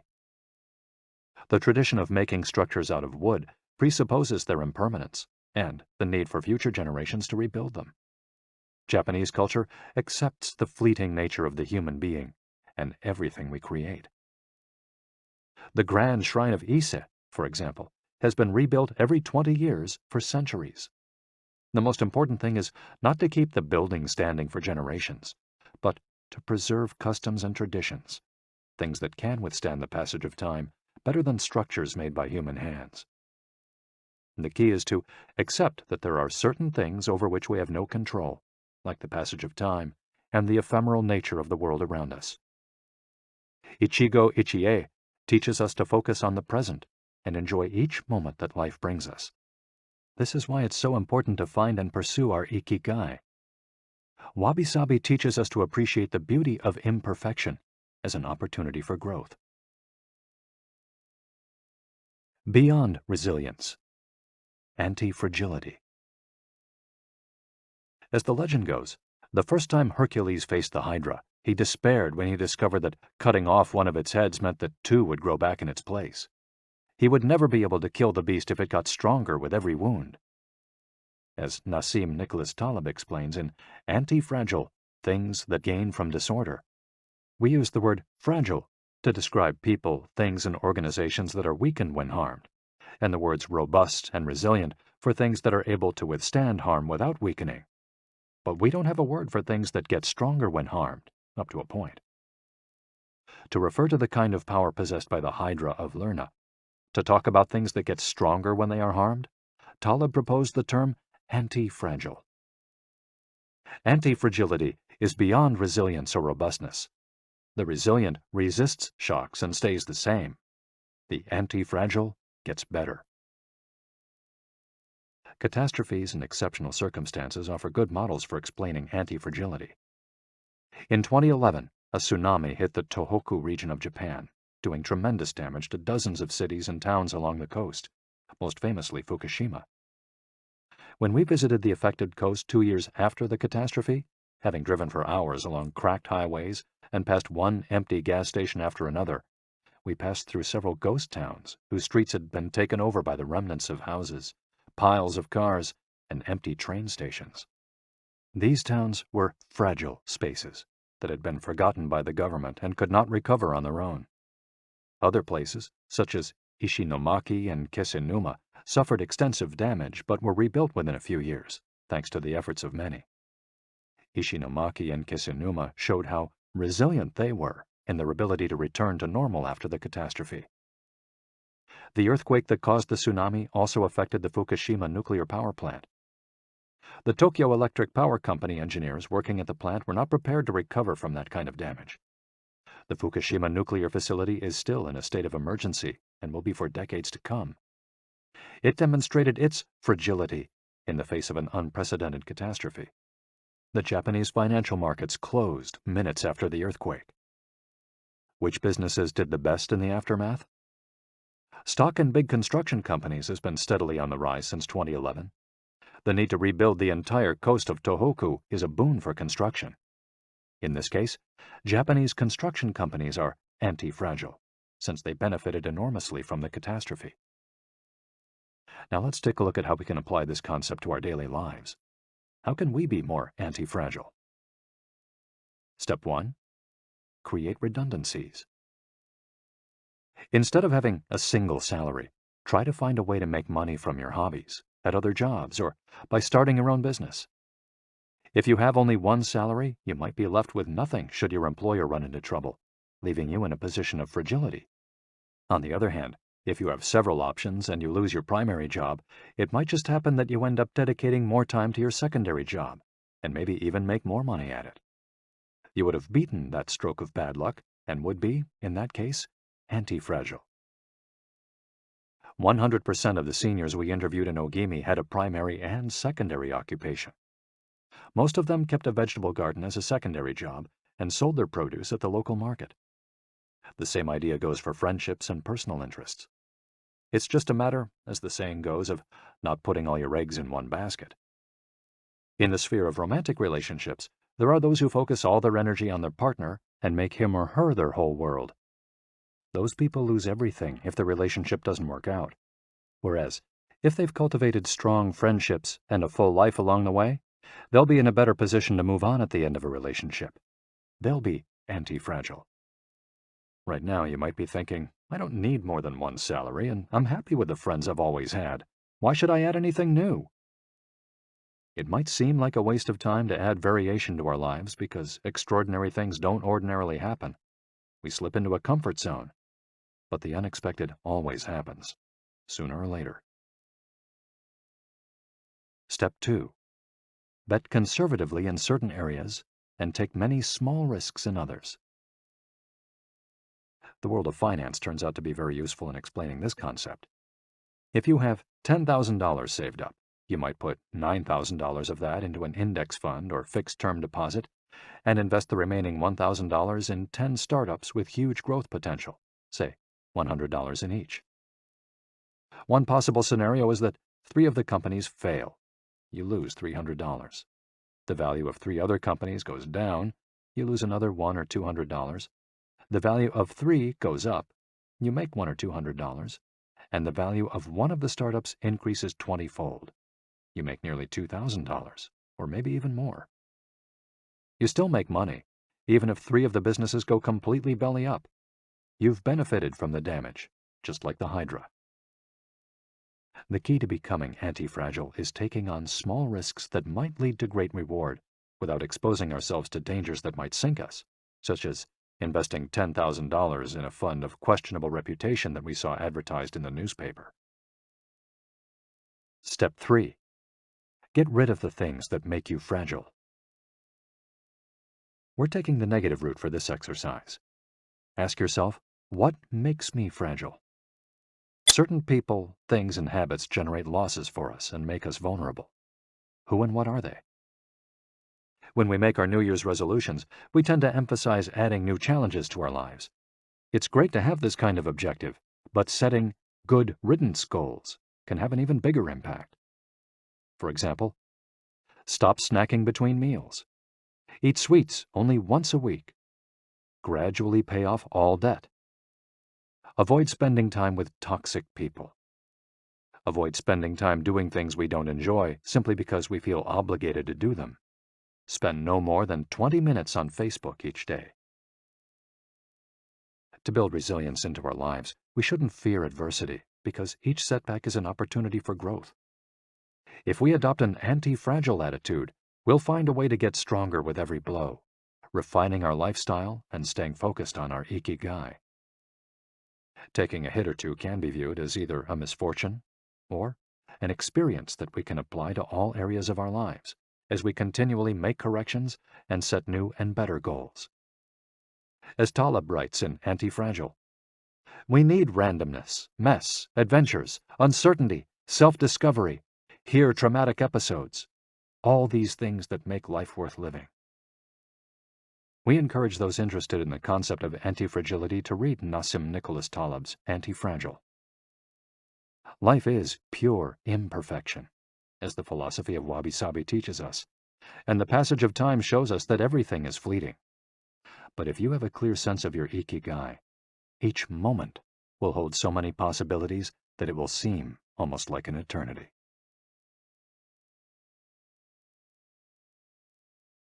Epilogue. Ikigai, the Art of Living. Mitsuo Aida was one of the most important calligraphers and haikuists of the 20th century. He is yet another example of a Japanese person who dedicated his life to a very specific Ikigai, communicating emotions with 17-syllable poems using a shodo calligraphy brush. Many of Aida's haikus philosophize about the importance of the present moment and the passage of time. One could be translated as, "In the here and now, the only thing in my life is your life." In another poem, Aida writes simply, "Here, now." It is an artwork that seeks to evoke feelings of mono no aware, a melancholy appreciation of the ephemeral. The following poem touches on one of the secrets of bringing Ikigai into our lives. Happiness is always determined by your heart. And one last one, also by Aida, is keep going. Don't change your path. Once you discover your Ikigai, pursuing it and nurturing it every day will bring meaning to your life. The moment your life has this purpose, you will achieve a happy state of flow in all you do, like the calligrapher at his canvas or the chef who, after half a century, still prepares sushi for his patrons with love. Conclusion. Our Ikigai is different for all of us, but one thing we have in common is that we're all searching for meaning. When we spend our days feeling connected to what is meaningful to us, we live more fully. When we lose the connection, we feel despair. Modern life estranges us more and more from our true nature, making it very easy for us to lead lives lacking in meaning. Powerful forces and incentives, money, power, attention, success, distract us on a daily basis. Don't let them take over your life.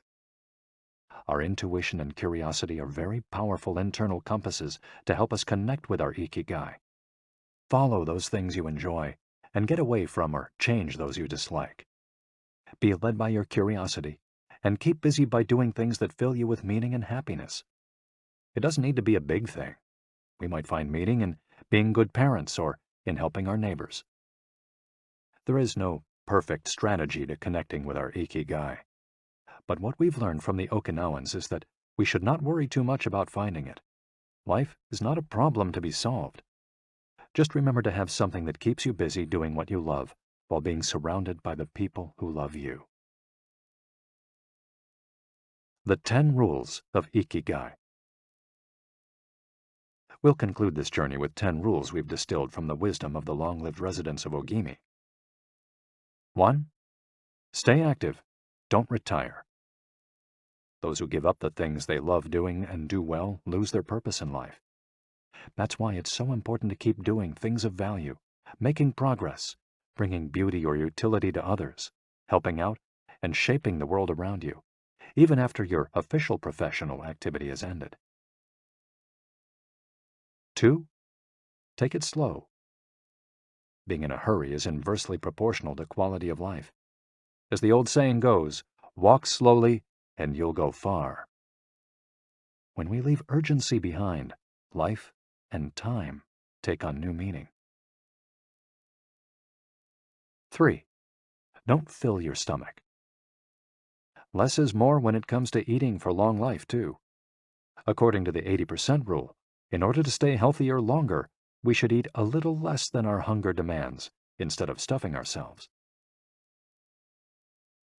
4. Surround yourself with good friends. Friends are the best medicine. There for confiding worries over a good chat, sharing stories that brighten your day, getting advice, having fun, dreaming, in other words, living. 5. Get in shape for your next birthday. Water moves. It is at its best when it flows fresh and doesn't stagnate. The body you move through life in needs a bit of daily maintenance to keep it running for a long time. Plus, exercise releases hormones that make us feel happy. 6. Smile. A cheerful attitude is not only relaxing, it also helps make friends. It's good to recognize the things that aren't so great, but we should never forget what a privilege it is to be in the here and now, in a world so full of possibilities. 7. Reconnect with nature. Though most people live in cities these days, human beings are made to be part of the natural world. We should return to it often to recharge our batteries. 8. Give thanks. To your ancestors, to nature, which provides you with the air you breathe and the food you eat. To your friends and family, to everything that brightens your days and makes you feel lucky to be alive. Spend a moment every day giving thanks, and you'll watch your stockpile of happiness grow. 9. Live in the moment. Stop regretting the past and fearing the future. Today is all you have. Make the most of it. Make it worth remembering. 10. Follow your Ikigai. There is a passion inside you, a unique talent that gives meaning to your days and drives you to share the very best of yourself until the very end. If you don't know what your Ikigai is yet, as Viktor Frankl says, your mission is to discover it. The authors of this audiobook wish you a long, happy, and purposeful life. Thank you for joining us. Hector Garcia and Francesc Miralles. You've been listening to Ikigai, The Japanese Secret to a Long and Happy Life by Hector Garcia and Francesc Miralles, narrated by Walter Dixon. If you've enjoyed this audiobook and this performance, then please visit our website, gildanmedia.com. That's GILDANMEDIA.com, where you'll find a wide selection of titles in business and finance, personal development, psychology, and much, much more. And thank you for being a Gildan audio listener.